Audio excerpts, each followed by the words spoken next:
మన పెట్టుబడి మన పిల్లల భవిష్యత్తు కోసమే కదా. మీ పెట్టుబడికి నమ్మకమైన వేదిక శ్రీ వాసవి ప్రాజెక్ట్స్. అసలు ఈ జ్యోతిష్యం అనేది ఎంతవరకు ఒక కీలక పాత్ర పోషిస్తుంది ప్రతి మనిషికి కూడా? జ్యోతిష్యం నమ్మాలా వద్దా అనేది పక్కన పెడితే సర్వం సంకనాగిపోయినా ఎవడు పట్టించుకోడు. కానీ వినాయక చవితి ముందు రోజు మాత్రం నిద్రలేస్తారు వీళ్ళందరూ. కొన్ని లక్షల మంది రోజు మందు తాగి సిగరెట్ తాగి సస్తుంటే ఎవరికే ఉండదు. కానీ ఖచ్చితంగా దీవాళి ముందు రోజు మనం కాల్చే క్రాకర్స్కి మాత్రమే వీళ్ళు విజృంభిస్తారు. బ్యూటీ పార్లర్కి పోయినప్పుడు ఈ మంగళసూత్రాన్ని తీసి అట్లా పక్కకు పెడతారు.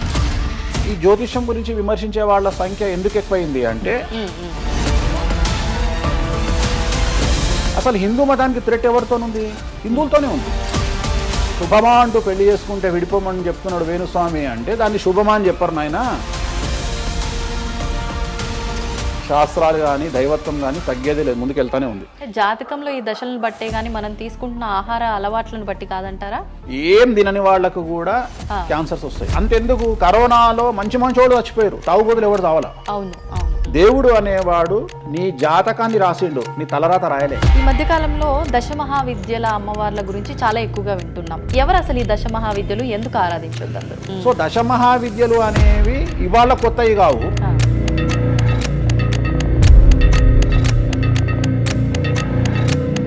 అరుణాచలం ఎవరికి తెలిసి పాలటి వరకు? ఎందుకు అరుణాచలానికి పొలవమంటే వెళ్ళిపోతున్నారు అంటే చాగంటి కోటేశ్వరరావు గారు చెప్పడం వల్ల నీకు అరుణాచలం తెలిసింది. మరి అరుణాచలం విషయంలో ఇదే డిస్కషన్ ఎందుకు వస్తలేదు? దశమహావిద్యలో నాన్ వెజ్ పెడతారు అనగానే ఇక నాన్ వెజ్ ప్రపంచంలో ఎవరు తిననట్టు, అసలు అదేదో తప్పైనట్టు, ఇక లిక్కర్ ఎవరు తాగలేనట్టు. రాముడు క్షత్రియుడు, మాంసం తినలేదా?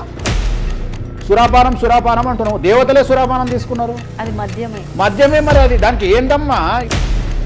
అవన్నీ పుకార్లు అంటున్నారు. పుకార్లు అదే చెప్తున్నా నేను. సురాపానము నథింగ్ బట్ సారా, ఇప్పసారా. గూగుల్లో కానీ, చాట్ జీపీటీలో కానీ, జెమినీలో కానీ వామాచారం అంటే ఏందో ఓపెన్ చేయండి, దశమహావిద్యలు అంటే ఏందో ఓపెన్ చేయండి.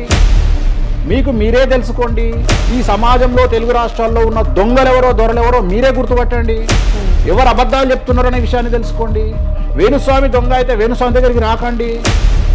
నన్ను 20 నిమిషాలు ఆడుకుందామనే ప్రయత్నం చేసిన నీకు ఇప్పుడు చిన్న ఫినిషింగ్ టచ్ ఇస్తాను. అసలు నువ్వు జనవరి 1కు ముందు నా దగ్గర ఇంటర్వ్యూకి ఎందుకు వచ్చావు? నేను దానికి ఆన్సర్ చెప్తా. కాదు అదే ప్రయత్నం వేణుస్వామి చేసిండు కామాఖ్య విషయం. అమ్మా ఇట్లొచ్చారా? నమస్కారం, వెల్కమ్ టు ఐ డ్రీమ్. ధర్మ మార్గం విత్ విజిత కార్యక్రమానికి స్వాగతం.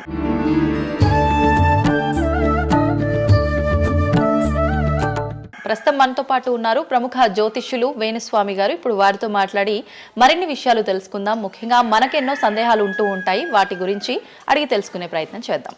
నమస్కారం అండి. నమస్తే తల్లి. ఓం నమో వెంకటేశాయ. వెంకటాద్రి సంస్థానం బ్రహ్మాండే నాశకించిన వెంకటేశ సమోదేవో నా భూతో నా భవిష్యతి. గురుగారు, చాలా వరకు ప్రస్తుత రోజుల్లో జ్యోతిష్యాన్ని ఎక్కువగా నమ్ముతున్నారేమో అనిపిస్తూ ఉంటుంది. సేమ్ టైం మళ్ళీ జ్యోతిష్యం మూఢనమ్మకము అని చెప్పి కొట్టిపారేసే వాళ్ళు కూడా ఎక్కువైపోయారేమో అనిపిస్తుంది. అసలు ఈ జ్యోతిష్యం అనేది ఎంతవరకు ఒక కీలక పాత్ర పోషిస్తుంది ప్రతి మనిషికి కూడా? సో జ్యోతిషం అనేది నువ్వు చెప్పినట్టుగా ప్రతి మనిషికి ఒక ఫేసు 2 ఫేసులు ఉంటాయి, కానీ కొంతమందికి చాలా ఫేసెస్ ఉంటాయి. ఉదాహరణ వేణుస్వామికి 2 ఫేస్ ఉండొచ్చు, అంటే సామాజికంగా ఒకటి, ప్రైవేట్గా ఒకటి. కానీ సమాజంలో ప్రస్తుతము తెలుగు రాష్ట్రాల్లో ఒక మనిషికి 5 ముఖాలు ఉన్నాయి. అంటే తెలుగు రాష్ట్రాల్లో ఎందుకు చెప్తున్నానంటే, భారతదేశాన్ని మొత్తం కంపేర్ చేసినప్పుడు భారతదేశానికి సంబంధించినటువంటి రాజకీయాలు వేరు, తెలుగు రాష్ట్రాల రాజకీయాలు వేరు. భారతదేశం సోషల్ మీడియా వేరు, తెలుగు రాష్ట్రాల సోషల్ మీడియా వేరు. భారతదేశం న్యూస్ ఛానల్స్ వేరు, తెలుగు రాష్ట్రాల న్యూస్ ఛానల్స్ వేరు. సో ప్రతిదీ తీసుకుంటే తెలుగు రాష్ట్రాలకు సంబంధించి చాలా ప్రత్యేకమైనటువంటి స్టైల్లో మనం ప్రజెంట్ వెళ్తా ఉన్నాము. ప్రత్యేకించి తెలుగు రాష్ట్రాలు ఇంతకు ముందు ఒకటే రాష్ట్రానికి పరిమితం అయ్యి ఉండే, అది ఇప్పుడు హైదరాబాద్ కూడా అంటుకుంది. సో 2 రాష్ట్రాలు ఇంచుమించుగా సేమ్ స్టైల్లో వెళ్తున్నాయి. సో జ్యోతిష్యం నమ్మాలా వద్దా అనేది పక్కన పెడితే, ఎప్పుడే కానీ దేని గురించి ఎవరు మాట్లాడినా 2-3 విషయాల గురించి మాట్లాడతారు. ఒకటి ఐడెంటిటీ, ఒకటి బ్రాండు, ఒకటి ప్రత్యేకించి పిఆర్ స్ట్రాటజీ. ఇప్పుడు బ్రాండ్ అనేది వేణుస్వామి అంటే ఒక బ్రాండ్. వేణుస్వామి జ్యోతిషం గురించి మాట్లాడుతున్నాడు అంటే చాలామంది వెయిట్ చేస్తారు, జరిగిందా జరగలేదని విశ్లేషించుకుంటారు, అదొక పద్ధతి. వేణుస్వామిని విమర్శించే వాళ్ళు ఏం చేస్తారంటే వాళ్ళు ఐడెంటిటీ క్రైసిస్లో ఉంటారు. ఆ. సో వాళ్ళు వేణుస్వామిని విమర్శించినా లేకపోతే ఒక పెద్ద వ్యక్తిని విమర్శించినా వాళ్లకు దానివల్ల ఐడెంటిటీ వస్తుంది. మామూలుగా వాళ్ళు విమర్శిస్తే ఎవడు పట్టించుకోడు, వేణుస్వామిని విమర్శిస్తే పట్టించుకుంటారు. అలా కాకుండా కొంతమంది ఇది ఏమంటారు హేతువాదులు అనొచ్చు, లేదంటే నాస్తికులు అనొచ్చు, ఇంకోటి అనొచ్చు. సో వీళ్ళందరూ ఏంటంటే ప్రత్యేకించి హిందూ మతానికి సంబంధించిన జ్యోతిష్యం గురించి మాట్లాడతారు, హిందూ మతానికి సంబంధించిన పండుగల వినాయకుని గురించి మాట్లాడతారు. మొత్తం ప్రపంచమంతా పొల్యూటెడ్ అయ్యి కలుషితమై సర్వం సంకనాగిపోయినా ఎవడు పట్టించుకోడు, కానీ వినాయక చవితి ముందు రోజు మాత్రం నిద్రలేస్తారు వీళ్ళందరూ. అట్లనే అసలు ఈ ప్లాస్టిక్ వల్ల అసలు నూనె ఎట్లా వస్తుంది, ఎందుకంటే 90 రూపాయలకు 1 కిలో నూనె ఎట్లా తింటున్నాం మనము అని ఆలోచించాడు ఎవరు లేడు. కొన్ని లక్షల మంది రోజు మందు తాగి సిగరెట్ తాగి వస్తుంటే ఎవరికే ఉండదు, కానీ ఖచ్చితంగా దీవాళి ముందు రోజు మనం కాల్చే క్రాకర్స్కి మాత్రమే వీళ్ళు విజృంభిస్తాడు. సో ఇవన్నీ కూడా ఐడెంటిటీ క్రైసిస్ అవ్వచ్చు, లేదా పని కట్టుకుని విమర్శించలు అవ్వచ్చు. మనం ఏం నమ్ముతాము అంటే లెక్కలు నమ్ముతాం. 2002కు పూర్వము 2002 తర్వాత తీసుకుంటే జ్యోతిష్యాన్ని నమ్మేవారి సంఖ్య, హిందూ మతాన్ని నమ్మేవారి సంఖ్య 9% పెరిగింది. సో ఇది వేణుస్వామి సొంత కవిత్వం కాదు, గూగుల్ చేస్తే గూగుల్లో మీకు కనిపిస్తుంది పర్సంటేజ్ ఎంత పెరిగింది అనేది. సో ఎప్పుడే కానీ గుర్తుంచుకోవాల్సింది ఏంటి అంటే మనము సైంటిఫిక్గా సైన్స్ పరంగా మనం ఎంత ముందుకెళ్తామో మన జెన్జీ జనరేషన్, ఆల్ఫా జనరేషన్లు ఎంత ఫాస్ట్గా వస్తాయో ఎట్ ది సేమ్ టైము దేవుళ్ళ మీద నమ్మకాలు కూడా అదే పరిస్థితులలో ఉంటాయి. కాకపోతే ఇక్కడ ఏంటి అంటే ఒకటి ఎక్స్ప్రెసివ్ అవ్వచ్చు, ఎక్స్ప్రెసివ్ కాకపోవచ్చు. ఎందుకు పెరిగాయి అంటారు ఈ పర్సంటేజ్ మీరు అన్నట్లుగా? అంటే ఖచ్చితంగా కష్టాల ప్రాబ్లం. అంటే ఇక్కడ కష్టాల కంటే కూడా కాంపిటీషన్ అని చెప్తాను నేను. సో ఇప్పుడు ఏమైపోయింది అంటే విపరీతమైనటువంటి కాంపిటీషన్లోకి నెట్టబడ్డాం మనం అందరము కూడా. అంటే ఏమైపోయింది అంటే ఒక 1990కి పూర్వము మనం సంపాదించుకునే సొమ్మంతా కూడా దాచిపెట్టుకొని ఆ డబ్బును దాచుకొని మన కుటుంబాలు తింటాయి, మన పిల్లలు తింటాయి అనే ఆలోచన ఉండేది. 2000 సంవత్సరం తర్వాత ఏమైపోయింది అంటే మనం సంపాదించుకున్నది మనమే ఎంజాయ్ చేయాలి, ఒక కారు కొనుక్కోవాలి, సో లగ్జరీ లైఫ్ లీడ్ చేయాలి, 10 మందికి చూపించుకోవాలి. అంటే స్వతహాగా అనుభవించడం కంటే కూడా 10 మందికి చూపించుకోవాలి అనేటువంటి ఒక పనికిమాలిన భావన జనాల్లో చాలా వచ్చింది. ఇది ఎంతవరకు కరెక్ట్ అంటే? తప్పు చెప్తున్నా. ఇప్పుడు ఉదాహరణ ఇన్ఫ్లుయెన్సర్స్ చూస్తుంటే అసలు యాక్చువల్గా వినాయక చవితి అనేది చవితి రోజు చేసుకోవాలి, కానీ వీళ్ళు ఏం చేస్తున్నారు వినాయక చవితికి 2 రోజుల ముందరనే వినాయక చవితి చేసుకొని దాన్ని మొత్తం ఎడిట్ చేసి అంతా చేసి వినాయక చవితి నాడు పోస్ట్ చేస్తారు. సో దీనివల్ల వాళ్ళ ఖచ్చితంగా ఎఫెక్ట్ అవుతుంది. ఎందుకు ఎఫెక్ట్ అవుతుంది అంటే ఇప్పుడు మాంగళ్యం ఉంది, ఉదాహరణ మెడలో మంగళసూత్రం అనేది ధరిస్తారు అమ్మాయిలు. వీళ్ళు ఏం చేస్తున్నారు ఈ మధ్యన అంటే కొంతమంది అమ్మాయిలు వెస్ట్రన్ కల్చర్కు బానిసలైన అమ్మాయిలు ఏం చేస్తారంటే దాన్ని ఏమంటారు బ్యూటీ పార్లర్కి పోయినప్పుడు ఈ మంగళసూత్రాన్ని తీసి అట్లా పక్కకు పెడతారు. సో మళ్ళీ ఎప్పుడైతే నువ్వు ఆ మంగళసూత్రాన్ని వేసుకుంటున్నావో ఆ సమయం కనుక మంచిది కాకపోతే ఎఫెక్ట్ అవుతుంది ఫ్యామిలీ. సో అందుకని నువ్వు చేసేటువంటి వినాయక చవితి పూజ కరెక్ట్ సమయంలో చేయకపోతే అది నెగిటివ్ అయ్యేటువంటి అవకాశం ఉంది. సో ఇట్లా ఇన్ఫ్లుయెన్సర్స్ ఉదాహరణ ఇప్పుడు జనరల్గా బేసిక్గా మనము ఒక యూరోప్ కంట్రీకి పోతున్నాము, ఒక దుబాయ్కి పోతున్నాము అంటే మనం అక్కడికి పోయినాక షాపింగ్ చేస్తాం. కానీ ఇప్పుడు ఉన్నటువంటి జనరేషన్లో వీళ్ళందరూ ఏంది ఇక్కడ షాపింగ్ చేసి మళ్ళీ అక్కడ షాపింగ్ చేస్తారు. అంటే చాలా విచిత్రం అయిపోయింది. అంటే ఖచ్చితంగా సంవత్సరానికి ఒక 10 డొమెస్టిక్ టూర్లు, ఖచ్చితంగా సంవత్సరానికి ఒక 5 ఇంటర్నేషనల్ టూర్స్. ఇవన్నీ దేనికోసము అంటే సమాజానికి మా దగ్గర డబ్బులు ఉన్నాయి అని చూపించుకోవడం కోసము, సో ఆర్భాటాల కోసము. సో నేను జనరల్గా ఏం చెప్తా అంటే first build your own brand. First brand build చేసుకున్నాక తర్వాత నువ్వు బ్రాండ్లకు అలవాటుగా. ఇప్పుడు ఒక అనామకుడు ఒక మామూలు మనిషి రేంజ్ రోవర్ కార్ వేసుకొని వస్తే జనాలందరూ రేంజ్ రోవర్ కార్ను చూస్తారు. అదే ఒక సూపర్ స్టార్ ఒక ప్రభాస్ ఒక మహేష్ బాబు వస్తే మహేష్ బాబుని చూస్తారు, ప్రభాస్ని చూస్తారు, కానీ కార్ను చూడరు. సో నేనేమంటే ఫస్ట్ నువ్వు దాన్ని తయారు చేసుకో. ఇప్పుడు ఉదాహరణ ఒక బాలీవుడ్ హీరోయిన్ ఉంది, ఆ బాలీవుడ్ హీరోయిన్ ఒక ఎల్వీ హ్యాండ్ బ్యాగ్ వేసుకుంది, సపోజ్ అది ఫేకే అనుకుందాం, బట్ జనాలు అందరూ అది ఒరిజినల్ అనుకుంటారు. అదే ఒక మామూలు అమ్మాయి నిజంగానే ఎల్వీ బ్రాండ్ వేసుకుంది, కానీ అది ఫేక్ అనుకుంటారు. సో అందుకని ఫస్ట్ నీ బ్రాండ్ నువ్వు నిలబెట్టుకున్న తర్వాత అప్పుడు నువ్వు బ్రాండ్స్ జోలికి వెళ్ళు. ఇప్పుడు సో ప్రస్తుతం సమాజంలో ఈ జ్యోతిష్యం గురించి విమర్శించే వాళ్ళ సంఖ్య ఎందుకు ఎక్కువైంది అంటే వాళ్ళకు వ్యక్తిగతమైన అంశాలు చాలా ఉంటాయి. They want subject. అంటే ఏమైపోయింది ఇప్పుడు ఎగ్జాంపుల్ ఇప్పుడు నేనే ఒక యూట్యూబ్ ఛానల్ పెట్టుకున్నా, నన్ను నేను ఓన్గా జర్నలిస్ట్గా నన్ను నేను గుర్తించుకున్నా, నాకు సబ్జెక్ట్ కావాలి అంటే అట్లీస్ట్ నేను ప్రతిరోజు కనీసం ఒక 10 నుండి 15 వీడియోలు చేయాలి అంటే నాకు ఆ మనిషితో పని లేదు, ఆ వ్యవస్థతో పని లేదు, ఆ సబ్జెక్టుతో పని లేదు. నేను రాకెట్ గురించి నేనే మాట్లాడతా, జ్యోతిష్యం గురించి నేనే మాట్లాడతా, రైతు గురించి నేనే మాట్లాడతా, పిడకల గురించి నేనే మాట్లాడతా. అంటే లాస్ట్కు నాకు కావాల్సింది ఏంది అంటే నాకు వ్యూవర్స్ కావాలి. అట్లీస్ట్ నాకు నేను పెట్టే సబ్జెక్టుకు నాకు తెలియకున్నా సరే దాని గురించి కంటి చూపు గురించి నేనే మాట్లాడతా, క్యాన్సర్ గురించి నేనే మాట్లాడతా, ఎయిడ్స్ గురించి నేనే మాట్లాడతా. అంటే కాదేది విమర్శకు అనర్హం. అంటే నీకు సబ్జెక్టు తెలుసా తెలియదా అంటే ఇంగితం ఉండేవాడు కంట్రోల్ చేసుకో. ఇప్పుడు నాకు సిగ్గు శరము ఇంగితం ఉంది. నేను ఇప్పుడు ఆ కెమెరామెన్ తీసేటువంటి కెమెరాకు సంబంధించి ఆయన ఎట్లా పెట్టాలి ఫోకస్, ఆయన లెన్స్ ఎంత అడ్జస్ట్ చేసుకుంటాడు ఏంది అనేది నాకు సంబంధం లేని వ్యవహారం. కానీ నేను అసలు దానిలోకి వెళ్ళను. కానీ అదే విశ్లేషకుల పేరుతో ఉండేటువంటి యూట్యూబ్ ఛానల్స్ అవ్వచ్చు, ఇంకొకళ్ళు అవ్వచ్చు, వాళ్ళు ఏం చేస్తారు, దాన్ని కూడా వాళ్ళే జస్టిఫికేషన్ చేస్తారు. అంటే దాన్ని కూడా నువ్వు కెమెరా ఎట్లా పెట్టాలనో కెమెరామెన్కి వీళ్ళు నేర్పిస్తారు, వీళ్ళే డిస్కషన్. ఎందుకు అంటే వాళ్ళకి ఏదో ఒక 10,000 వ్యూవర్షిప్ పోతే ఇట్లా ఓవరాల్గా తీసుకుంటే నెలకి ఇంత వెళ్తుంది పైసలు. సో దీని మీద బ్రతికే వాళ్ళు, సో వాళ్ళు ఏం చేస్తారు, వాళ్ళు విమర్శలు చేస్తారు. సో అట్లనే హేతువాదుల ముసుగులో ఉండేవాళ్ళు విమర్శలు చేస్తారు. అన్నిటికంటే ప్రాబ్లం ఏమైపోయింది అంటే పొద్దున్న లేస్తే హిందూ మతం బాగుండాలి, హిందూ మతం బాగుండాలి అంటే అసలు హిందూ మతానికి థ్రెట్ ఎవరితోనుంది? హిందువులతోనే ఉంది. ముస్లిమ్స్తో లేదు, క్రిస్టియన్స్తో లేదు. ఎందుకంటే వేరే వాళ్ళు మన జోలికి రావట్లా. ఎంతసేపు కప్పల భాగవతం లాగా మన జీవితంలో ఎలుకల భాగవతం లాగా ఒక ఎలుక ఇంకో ఎలుకని కిందికి గుంజుతుంది, ఒక కప్ప ఇంకో కప్పని కిందికి లాగుతుంది.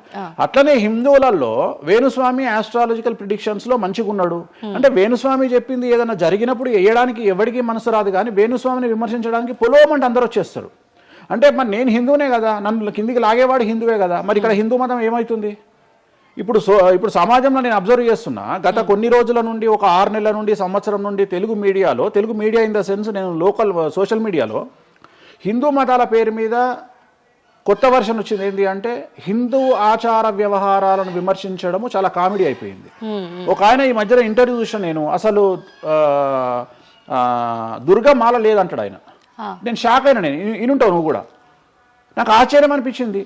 దుర్గమాల లేదు అంటే అమ్మవారి మాల, జనరల్ గా భవానీ మాల కరెక్ట్ వర్డ్, భవానీ మాల లేనే లేదు, అసలు చరిత్రలో లేదు అంటాడు. అంటే సమాజము ఏదో విధంగా భక్తి మార్గం వైపు వెళ్తుంది అంటే నువ్వు సంతోషంగా ఫీల్ అవ్వాలి. కానీ దాన్ని కూడా విమర్శించేవాడు ఎందుకంటారు ఇలా అంటే వీళ్ళందరూ పండితులు కాదు, వీళ్ళందరూ standing comedians or sitting comedians.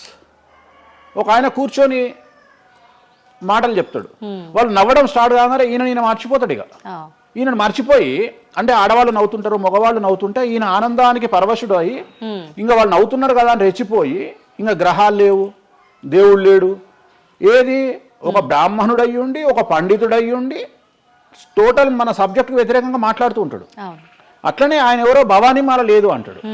నేను నీకు వచ్చిన నష్టమేముంది, నువ్వు మొగోడివైతే భవానీమాల కాదు, ఎవరైతే కోయంబత్తూరులో ఈషా ఫౌండేషన్లో లింగభైరవ అమ్మవారు లేదని చెప్పు, అది నీ గొప్పతనం. నిజంగా లింగభైరవ అమ్మవారు లేనప్పుడు లేదని చెప్పు. ఆమె క్రియేటెడ్ గాడు, చెప్పొచ్చు కదా లేదు అని. ఎందుకంటే అక్కడ భయం ఏంటంటే ఎవరు తంతడు అని. వీళ్ళ భయం అంటే ఏంటంటే ఎక్కడైతే ఎవడు వీళ్ళకి అడ్డు రాడో అక్కడికి వస్తాడు. వీళ్ళకి ఒరిజినల్ సబ్జెక్ట్ మాట్లాడే దమ్ము లేదు. సో ఇదంతా ఎంత చేసినా నేను అల్టిమేట్గా చెప్పేది ఏంటంటే జ్యోతిష్యానికి వ్యక్తిగతంగా నా దగ్గరకు వచ్చేవాళ్ళు నాకు జనాలకు చెప్పారుగా. ఇప్పుడు నేను ఒక మాట చెప్తా, ఇప్పుడు సీక్రెట్ మెయింటైన్ చేయాలనుకుంటారు ప్రతి ఒక్కడు, ప్రైవసీ మెయింటైన్ చేయాలనుకుంటారు. మామూలుగా హాస్పిటల్కి పోతేనే ఇవాళ ప్రైవసీ మెయింటైన్ చేయాలనుకుంటున్నారు. అది అట్లీస్ట్ తలకాయనొప్పికి పోయినా వాళ్ళు దే వాంట్ ప్రైవసీ. అంటే కారు డైరెక్ట్గా B1కి వెళ్ళిపోతుంది, పైకి వెళ్ళిపోతారు, డాక్టర్ని కలుస్తారు, వస్తారు. అట్లాంటిది వేణుస్వామి దగ్గరకు వచ్చి నేను ఎందుకు చెప్పాలనుకుంటున్నా, లేదంటే నేను ప్రజలకి చెప్పాలనుకుంటున్నా అనుకోరు కదా. ఎవరో ఒకళ్ళు వేణుస్వామి దగ్గరికి వెళ్ళినప్పుడు కొన్నిసార్లు కొన్ని వీడియోలు తీసినప్పుడు 100 మందిలో ఒక వీడియో తీసినప్పుడు ఆ వీడియో పోస్ట్ చేస్తాము, దానివల్ల నా దగ్గరకు వచ్చినట్టు తెలుస్తుంది. కానీ 99% నా దగ్గరకు వచ్చినట్టు తెలియదు. నా దగ్గరికే కాదు, జ్యోతిషం అనేది ఎక్స్ట్రీమ్గా జనాల్లోకి వెళ్తున్నది. ఎట్ ది సేమ్ టైం భక్తి అనేది జనాల్లోకి వెళ్తున్నది. దాన్ని భయం అంటమా భక్తి అంటమా పక్కన పెడితే ఈరోజు జనాలు ముక్కోటి కానీ ఇతరత్ర పండుగలు కానీ జనవరి 1 కానీ జనాలు విపరీతంగా దేవాలయాల్లో ఉంటున్నారు. అంటే జనాలకు దేవుడి మీద కానీ శాస్త్రాల మీద కానీ వచ్చినటువంటి నమ్మకము, ఈ నమ్మకాన్ని ఎవరో ఒకళ్ళు వచ్చి టీవీలో కూర్చొని చెప్పినంత మాత్రాన పోదు. సో ఇది జనాల్లోకి విపరీతంగా వెళ్తానే ఉంటుంది. జనాలు ఎప్పుడే కానీ ఎంత వెస్టర్న్ కల్చర్కి వెళ్ళినా నమ్మకము అనేది ఒకటి ఉంటుంది. మనల్ని నమ్మించేది, మనల్ని బ్రతికించేది నమ్మకము. ఈ నమ్మకం లేకపోతే మనకు జీవితం లేదు. సో ఈ జ్యోతిష్యము అనేది అంధకార బంధురంలో ఉండేటువంటి ఒక వ్యక్తిని బయటకు తీసుకురావడానికి, జరగబోయేటువంటి నష్టాన్ని చెప్పడానికి మాత్రమే పనికి వచ్చేటువంటి శాస్త్రము. అంతేగాని నువ్వు 50 ఏళ్లకు నరుకుతావు, 40 ఏళ్లకు కారు కొంటావు, ఈ సొల్లు పురాణం చెప్పాల్సిన పని లేదు. జరగబోయేటువంటి నష్టాన్ని గనక చెప్పగలిగితే జ్యోతిష్యము దాన్ని సరి చేసుకోవడంతో పాటు మానసికంగా స్ట్రాంగ్ అవ్వడానికి ఆ వ్యక్తికి చాలా చాలా చాలా ఉపయోగపడుతుంది. భార్యాభర్తలు తన్నుకొని చస్తారు, విడిపోతారు అని చెప్పడంలో ఉద్దేశము మీరు విడిపోండి అని కాదు. భార్యాభర్తల్లో అట్లీస్ట్ జనరేషన్ ను బట్టి ఈ రోజు భర్త అనేవాడు కాంప్రమైజ్ అయ్యి భార్య తిట్టినా పడి ఉంటాడు అని ఇక్కడ ఉద్దేశము. అంటే ఒకప్పుడు భార్యకు భర్తకు పెళ్లికి కనీసం 10 సంవత్సరాల గ్యాప్ ఉండేది. ఎందుకు అంటే భార్య అనే అమ్మాయి చిన్నపిల్లగా ఉంటే భర్త అనేవాడు ఒక కూతుర్ని చూసుకుంటాడు అనే ఉద్దేశంతో ఆ పెళ్లిళ్ళు చేసేవాళ్ళు. ఇవాళ ఏం చేస్తున్నారు, ఇద్దరికి 6 నెలలు తేడా ఉండదు. సో ఇద్దరు టెంపర్మెంట్ లో వెళ్తారు, ఇద్దరు గొడవలు పడతారు. సో ఈ కండిషన్ లో వాళ్ళిద్దరు విడిపోయేటువంటి తత్వం వైపు వెళ్తారు. కాబట్టి మొదలే మీ జాతకాలు బాగాలేవు, మీకు విడిపోయే అవకాశం ఉంది అంటే మిమ్మల్ని విడిపోమని చెప్పడం కాదు. ఇక్కడ మీరు జాగ్రత్తగా ఉండండి, కాంప్రమైజ్ కండి, ఈగోస్ పక్కన పెట్టండి, మీ పొసెసివ్నెస్ ను పక్కన పెట్టండి. సో ఆర్థికపరమైనటువంటి అంశాల్లో క్యాలిక్యులేటెడ్గా ఉండండి, తన్నుకొని చావకండి, విడిపోకండి అని మొదలే వాళ్ళని హెచ్చరించడం అనేటువంటిది దీంట్లో భాగము. కానీ ఇవాళ ఏమంటున్నారు, శుభమా అంటూ పెళ్లి చేసుకుంటే విడిపోమని చెప్తున్నాడు వేణుస్వామి అంటే దాన్ని శుభమా అని చెప్పరు నాయన. ప్రతి ఒక్కళ్ళకి అదే చెప్తున్నారు. ఆ మాతకు వస్తే మీరు పొద్దున్న లేస్తే 100 పెళ్లిలలో 80 పెళ్లిళ్ళు డివోర్స్ అవుతున్నాయి. మరి దీని మీద మీరే కదా డిబేట్ పెడతారు. సో ఇదంతా ఏంటంటే ఒక వ్యక్తిని విమర్శించాలనుకున్నప్పుడు వాళ్ళు ఏదైనా తీసుకురావచ్చు. దాన్ని రామ అంటే దాన్ని చిన్న పదాలు మారిస్తే ఆ రామ అనేది ఒక బ్యాడ్ వర్డ్ అవుతుంది. సో దాన్ని ఎట్లంటే చేసుకొని పోవచ్చు. కానీ ప్రస్తుతం దేశ కాలమాన పరిస్థితులలో జ్యోతిష్యం కానీ శాస్త్రాలు కానీ దైవత్వం కానీ తగ్గేదే లేదు, ముందుకెళ్తానే ఉంది. ఇప్పుడు ఒక మనిషి జననం దగ్గర నుంచి చనిపోయే వరకు జాతకం అనేది కొన్ని సందర్భాల్లో మాత్రమే చూడాలి అని చెప్పి ఒకప్పటి కాలంలో చెప్పేవారట. కానీ ఇప్పుడు మాత్రం పుట్టిన దగ్గర నుంచి ఎప్పుడు ఏ చిన్న సమస్య వచ్చినా జాతకం చూపించుకోవడము, అసలు ఇది మన సాంప్రదాయంలో లేనే లేదు అంటున్నారు. ఇది ఎంతవరకు వాస్తవం? నేను లాస్ట్ ఇయర్ ఒక హీరోకు ఒక బిడ్డ పుడితే నేను చెప్పినప్పుడు చాలా మంది మేధావులు వచ్చి నన్ను విమర్శించారు. చిన్న పాపకు జాతకం చెప్తారా ఎవడన్నా అని. నీకు తెలిసే ఉంటే కృష్ణదేవరాయల ఆస్థానం కానీ ఇతర రాజులు పెద్ద పెద్ద రాజుల ఆస్థానంలో కానీ ఆస్థాన సిద్ధాంతి అని ఉండేవాడు. వాళ్ళు ఏం చేసేవాళ్ళు అంటే రాణికి కూతురు పుట్టిన కొడుకు పుట్టిన వాళ్ళు వచ్చి మొత్తం లైఫ్కు సంబంధించిన జాతకాన్ని రాసేవాళ్ళు. పుట్టడంతోనే ఈ అసలు పుట్టిన రోజే రాసేవాళ్ళు. వీళ్ళు ఏమైతారు, ఈయన జీవితంలో ఏమైతాడు, దొంగ అవుతాడా, మంచోడు అవుతాడా, రాజు అవుతాడా, లంగ అవుతాడా, క్రికెటర్ అవుతాడా అంటే ఆ దేశకాలం మన ప్రశ్న బట్టి అప్పుడు. సో దాన్ని ఇప్పుడు కన్వర్షన్ చేసుకుంటే ఇప్పుడు మేము రాసే జాతకంలో ఇప్పుడు వీడు ఇంజనీర్ అవుతాడా, డాక్టర్ అవుతాడా, ఎంటర్ప్రెన్యూర్ అవుతాడా, ఉద్యోగస్తుడు అవుతాడా. సో ఇవన్నీ అంచనా వేగ ఒక మనిషి పుట్టినప్పటి నుండి లగ్నాన్ని బేస్ చేసుకొని 1వ నెంబరు అంటే లగ్నము నుండి 12వ నెంబరు అంటే వ్యయము 1 నుండి 12 గడులను కనుక తీసుకొని రాస్తే ఆ మనిషి ఎప్పుడు పుట్టి ఏమేం చేస్తాడు, ఎప్పుడు చనిపోతాడు అనేది వెరీ క్లియర్గా మెన్షన్ చేయవచ్చు. సో ప్రతి రోజు జాతకాన్ని వేసుకోవచ్చు, ప్రతి నెల జాతకాన్ని వేసుకోవచ్చు. గోచారము గ్రహచారము అని 2 ఉంటాయి. గోచారము అంటే ప్రస్తుతం జరిగేటువంటి గ్రహాల యొక్క గమనం ఏ విధంగా ఉంది అని తెలియజేసేది గోచారము. గ్రహచారము అంటే పుట్టినప్పుడు దాన్ని బేస్ చేసుకొని రాసేది గ్రహచారము. జనరల్ గా తెలుగు రాష్ట్రాల్లో చాంద్రమానాన్ని మాత్రమే బేస్ చేసుకొని జాతకాలు రాస్తారు. కానీ వేణుస్వామి ఒక్కడే చాంద్రమానము, సౌరమానము, బార్హస్పత్యమానము అనే 3 విభాగాలను బేస్ చేసుకొని జాతకాలు రాస్తాడు. చాంద్రమానము అంటే చంద్రుడిని బేస్ చేసుకొని రోజున్నర పాటు చంద్రుడు ఒక రాశిలో ఉండేదాన్ని చాంద్రమానము అంటారు. ఇది మన దక్షిణ భారతదేశంలో వాడతాము. సౌరమానము అంటే సూర్యుడు, రవి ఒక నెలలో ఒక రాశిలో ఉంటాడు, దాన్నే మనం సౌరమానము అంటాము. అలాగే బార్హస్పత్యమానము అంటే బృహస్పతిమానము, సంవత్సరం పాటు గురువు ఒక రాశిలో ఉండేదాన్ని బార్హస్పత్యమానము అంటాము.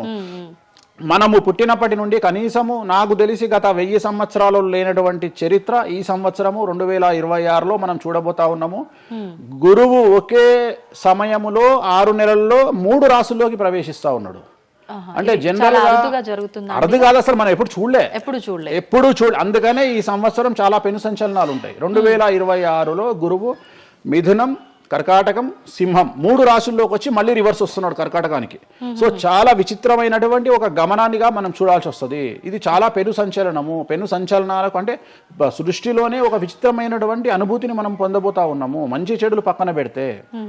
సో ఇలాంటి పరిస్థితి నుండి జాతకాలను విశ్లేషించడము ఇవన్నీ కూడా నడుస్తాయి. ఇప్పుడు కొన్నిసార్లు మనిషి కొన్ని సందర్భాల్లో ఇబ్బంది వచ్చినప్పుడు నా తలరా తింటే భగవంతుడు ఇంకా రాసేశాడు, నేనేం మార్చలేను అంటుంటారు. కొన్నిసార్లు భగవంతుడిని పక్కన పెట్టి, తలరాతను పక్కన పెట్టి మనం గట్టిగా ఒకటి అనుకుంటే అయిపోతుంది అని అంటూ ఉంటారు. మీరు ముందుగానే ఒక శిశువు జననం అయినప్పుడే వాళ్ళ మొత్తం లైఫ్కి సంబంధించిన జాతకం ఇవ్వగలుగుతాము అన్నారు. మరి ఇప్పుడు మధ్యలో ఇప్పుడు చెప్తున్న వాళ్ళ విధానాలను బట్టి మనం అనుకుంటే అయిపోతుంది, ఏదైనా మనం ప్రయత్నం చేస్తే మారుతుంది, భగవంతుడు దాన్ని మార్చేస్తాడు కొన్ని ప్రయత్నాల వల్ల అంటారు. ఈ రెండిట్లో అసలు దేన్ని నమ్మాలంటారు? ఇప్పుడు భగవంతుడు రాసినాడు, మన జాతకము మారదు, మన తలరాత మారదు అని అనుకుంటే అలాంటి వాళ్ళందరినీ మనం చేయాల్సింది ఏంటంటే, వాళ్ళకి ఎవరికైనా హార్ట్ అటాక్ రాగానే వాళ్ళని అట్లనే బెడ్ మీద కూర్చోబెట్టి ఎదురుగా ఫోటో పెట్టి దేవుని మొక్కమని చెప్పాలి. హాస్పిటల్కి ఎవరిని పంపించొద్దు. ఎందుకంటే తలరాత కదా, భగవంతుడు రాసేసిండు కదా. మరి ఎందుకు మరి అనవసరంగా అంబులెన్స్కి ఫోన్ చేయడము, హాస్పిటల్కి వెళ్ళడం ఎందుకు? పని పని కదా. అంటే నీ ప్రయత్నము హార్ట్ అటాక్ వచ్చినా కానీ నిన్ను తీసుకుపోయి హాస్పిటల్లో అడ్మిట్ చేస్తున్నారు. సో హాస్పిటల్లో నిన్ను టైంకు తీసుకుపోవాలా వద్దా అని డిసైడ్ చేసేది జాతకం. నువ్వు బతుకుతావా బ్రతకవా అని డిసైడ్ చేసేది జాతకం. ఇక్కడ నేను తోపు నేను తురుము అని అనుకుంటే నడవదు.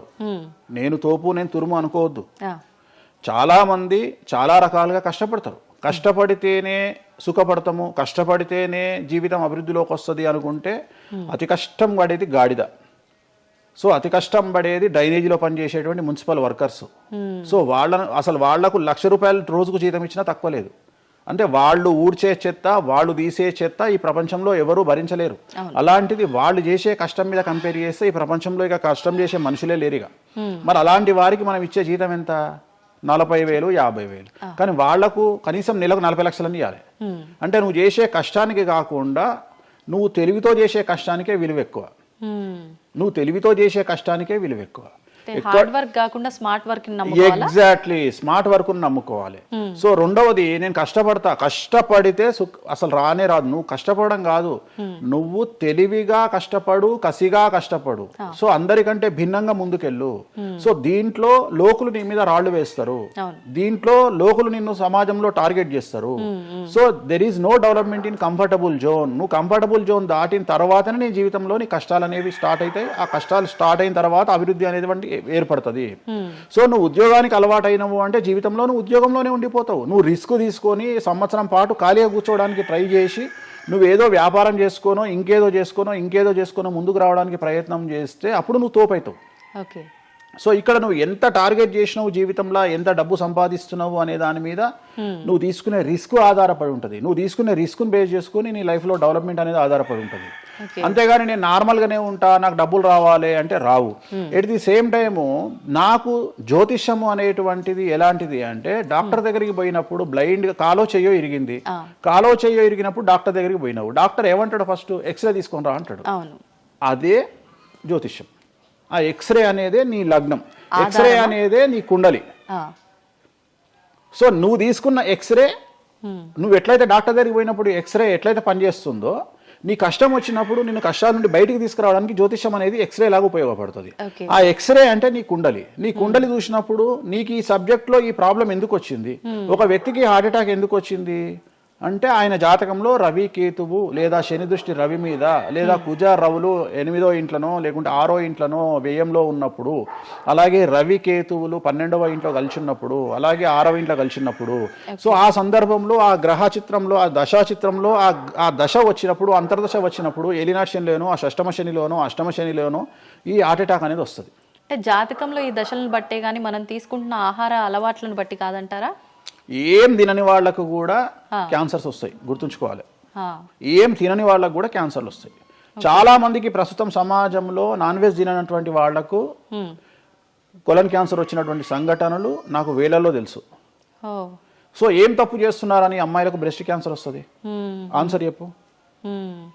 Question mark. అవునా కాదా? థైరాయిడ్తో ఏం పని చేస్తున్నాం? థైరాయిడ్ ప్రాబ్లం వచ్చింది. సరే ఉదాహరణ లంగ్స్ క్యాన్సర్ అంటే నువ్వు సిగరెట్ తాగితే వచ్చింది.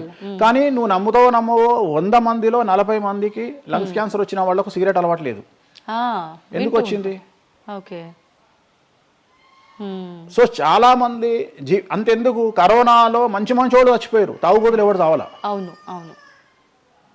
అసలు దీని మీద కదా నువ్వు సైంటిస్ట్ రీసెర్చ్ చేయాల్సింది. ఇంతమందిని చూసినా మనం రోడ్డు మీద బిచ్చమెత్తుకునేవాడు ఎవరు చచ్చిపోలే. రోడ్డు మీద బిచ్చమెత్తుకునేవాడు ఎవరు చచ్చిపోలే. ఎందుకు అంటే వాడి డైజెషన్ సిస్టమ్ అంత స్ట్రాంగ్ ఉంది, వాడి ఇమ్యూనిటీ పవర్ అంత స్ట్రాంగ్ ఉంది. అట్లనే మందు తాగే వాడి ఇమ్యూనిటీ పవర్ అంత స్ట్రాంగ్ ఉంది. తాగుబోతులు ఎవరు చచ్చిపోలే కరోనాలో. సో ఇవన్నీ నువ్వు ఎలా చనిపోతావు, ఏ రోగం వస్తుంది, ఏంది అనేది జ్యోతిష్యం ప్రిడిక్ట్ చేయగలుగుతుంది. జ్యోతిష్యం అనేది నీ లైఫ్ను డిసైడ్ చేసింది కాదు, నీ లైఫ్ను ఎలా మార్చుకోవాలి అనేది జ్యోతిష్యం డిసైడ్ చేస్తుంది. దేవుడు అనేవాడు నీ జాతకాన్ని రాసిండు, నీ తలరాత రాయలే. ఇక్కడ గుర్తుంచుకోవాల్సింది ఏంటంటే నువ్వు ఏ సమయంలో పుట్టాలి అనేది డిసైడ్ చేసింది ఎవరు? దేవుడు. సో నువ్వు పుట్టినప్పుడు 9 గ్రహాల కాంబినేషన్స్ ఎక్కడున్నాయి? లగ్నంలో ఎవరున్నారు, ద్వితీయంలో ఎవరున్నారు, తృతీయంలో ఎవరున్నారు, చతుర్థంలో ఎవరున్నారు, పంచమంలో ఎవరున్నారు, షష్టమంలో ఎవరున్నారు, వ్యయంలో ఎవరున్నారు.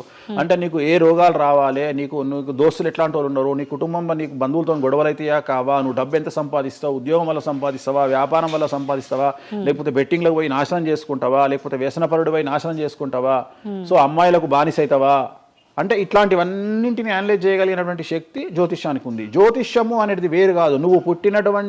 నువ్వు ఏదైతే దేవుడు జాతకం రాసిండు, ఏదైతే తలరాత రాసిండు అంటుండో గదే గిది.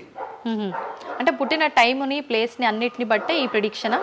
ఒక మనిషి పుట్టిన సమయాన్ని బేస్ చేసుకొని ఇప్పుడు నువ్వు మాట్లాడుతున్న దేవుడు రాసిన తలరాతనే జాతకం. తలరాత వేరు, జాతకం వేరు కాదు. నీ తలరాత అనేది ఈ లగ్నంలో ఉంది, ఈ కుండలిలో ఉంది. దీన్ని బేస్ చేసుకొని, దీన్ని చేతిలో పట్టుకొని నువ్వు ముందుకెళ్తే నీకు ఏ ప్రాబ్లం ఉండదు. ఒక్కసారి జ్యోతిష్కుని సంప్రదిస్తే కాదు, నువ్వు ప్రతి సంవత్సరము లేదా 2.5 సంవత్సరాలకు ఒకసారి శని మారినప్పుడల్లా నీ జాతకం మారుతుంటది. గోచారంలో మారుతుంటది, గ్రహచారంలో మారుతుంటది. నువ్వు ఎలాంటి చర్యలు తీసుకోవాలి, ఎలాంటి జాగ్రత్తలు తీసుకోవాలి, నీకు వాహన ప్రమాదాలు ఎప్పుడు వస్తాయి, ఆరోగ్యపరమైన ఇబ్బందులు ఎప్పుడు వస్తాయి, న్యాయపరమైన ఇబ్బందులు ఎప్పుడు వస్తాయి, నువ్వు ఎదిగిన తర్వాత నీకు శత్రువులు పెరుగుతారు. నువ్వు ఎంత శుద్ధపూసైనా, ఎంత మంచివాడివైనా, నువ్వు సమాజంలో ఎదిగి ఒక కారు కొనుక్కొని, ఒక ఇల్లు కొనుక్కొని, నీ బతుకు నువ్వు బ్రతుకుతున్నా నీ మీద జనాలు ఏడ్చి చస్తారు. నీకు శత్రువులు అనేవాళ్ళు ఏర్పడతారు. నువ్వు మంచి చేసినా శత్రువులు వస్తారు, చెడు చేసినా శత్రువులు వస్తారు. సో ఇలాంటి వాళ్ళందరి నుండి నువ్వు ఎట్లా తప్పించుకోవడానికి ఏమేం పూజలు చేసుకోవాలి, ఏమేం న్యాయపరమైన జాగ్రత్తలు తీసుకోవాలి, వీటన్నిటినీ క్రోడీకరించి చెప్పగలిగిన వాడు జ్యోతిష్కుడు.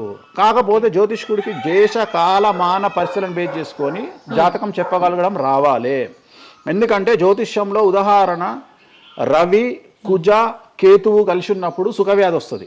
సో సుఖవ్యాధి అని మాత్రమే జ్యోతిష్యం చెప్పింది మాకు. అంతేగాని నీకు సిఫిలిస్, గనేరియా, ఎయిడ్స్, HIV అని చెప్పి రాయలే మాకు. అక్కడ రాసింది ఏం రాసిండు, నీకు సుఖవ్యాధి వస్తుంది. కాకపోతే దేశకాలమాన పరిస్థితులను బట్టి ఏ వ్యాధులు వస్తున్నాయో దాన్ని అంచనా వేయగలిగిన శక్తి జ్యోతిష్కుడికి ఉండాలి. ఇప్పుడు కూడా నువ్వు ఇంజనీరింగ్ చేస్తున్నావు అంటే ఇంజనీరింగ్ ఇంకో 2 ఏళ్ళు అయితే పోతుంది.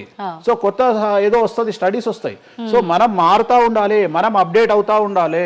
ఎట్లయితే టెక్నాలజీ కోసము, ఎట్లయితే కెమెరా విషయంలో, ఎట్లయితే మైకుల విషయంలో అప్డేట్ అవుతున్నామో మేము కూడా జ్యోతిషం విషయంలో అప్డేట్ కావాలి. కానీ మమ్మల్ని అప్డేట్ అవ్వడానికి ఎవరు మాకు భుజం తట్టేవాళ్ళు కానీ, వెన్ను తట్టేవాళ్ళు కానీ, మమ్మల్ని ఎంకరేజ్ చేసేవాడు కానీ ఉండడు. ఎంతసేపు మా మీద దాడి చేద్దామని చూసేవాడే ఉంటాడు. మేము ఏదైనా విశ్లేషించి కొత్తది చెప్పుదాము అనేటువంటి ప్రయోగం చేయంగానే ఆటోమేటిక్గా రాకెట్ ఫెయిల్ అయితేనేమో సింపతి చూపిస్తారు, మేము చెప్పింది ఫెయిల్ కాగానే దాడి చేస్తారు. సెఫాలజిస్టుల పేరుతోని ప్రతి సంవత్సరము కనీసం ఒక 20-30 మంది ఫెయిల్ అయితేనే ఉంటారు ఎన్నికలలో. వాళ్ళ జోలికి ఎవడు పోడు. కానీ మేము ఎవడన్నా పుసుక్కున ఎక్కడన్నా ఎన్నికలు గెలువయ్యి అని చెప్పగానే మా మీద దాడి చేసే వాళ్ళు ఎక్కువ ఉంటారు. సో మాకు కూడా ఎంకరేజ్మెంట్ చేస్తే మేము సైన్స్ను ఎప్పుడో పండబెట్టగలిగిన శక్తి మాకు ఉన్నది, జ్యోతిష్కులకు లేక కాదు. కాకపోతే మమ్మల్ని ఎవడు వెన్నుదడతాడు, మా గురించి ఎవడు మాట్లాడతాడు, మా గురించి మెచ్చుకునేది పర్సనల్గా వ్యక్తిగతమైనటువంటి టర్మినాలజీలో మాతో మాట్లాడేవాళ్ళు మెచ్చుకుంటారు తప్ప సమాజం మమ్మల్ని చూసే దృష్టి వేరు. ఎంతసేపు మా దాంట్లోనే మాకుండదు.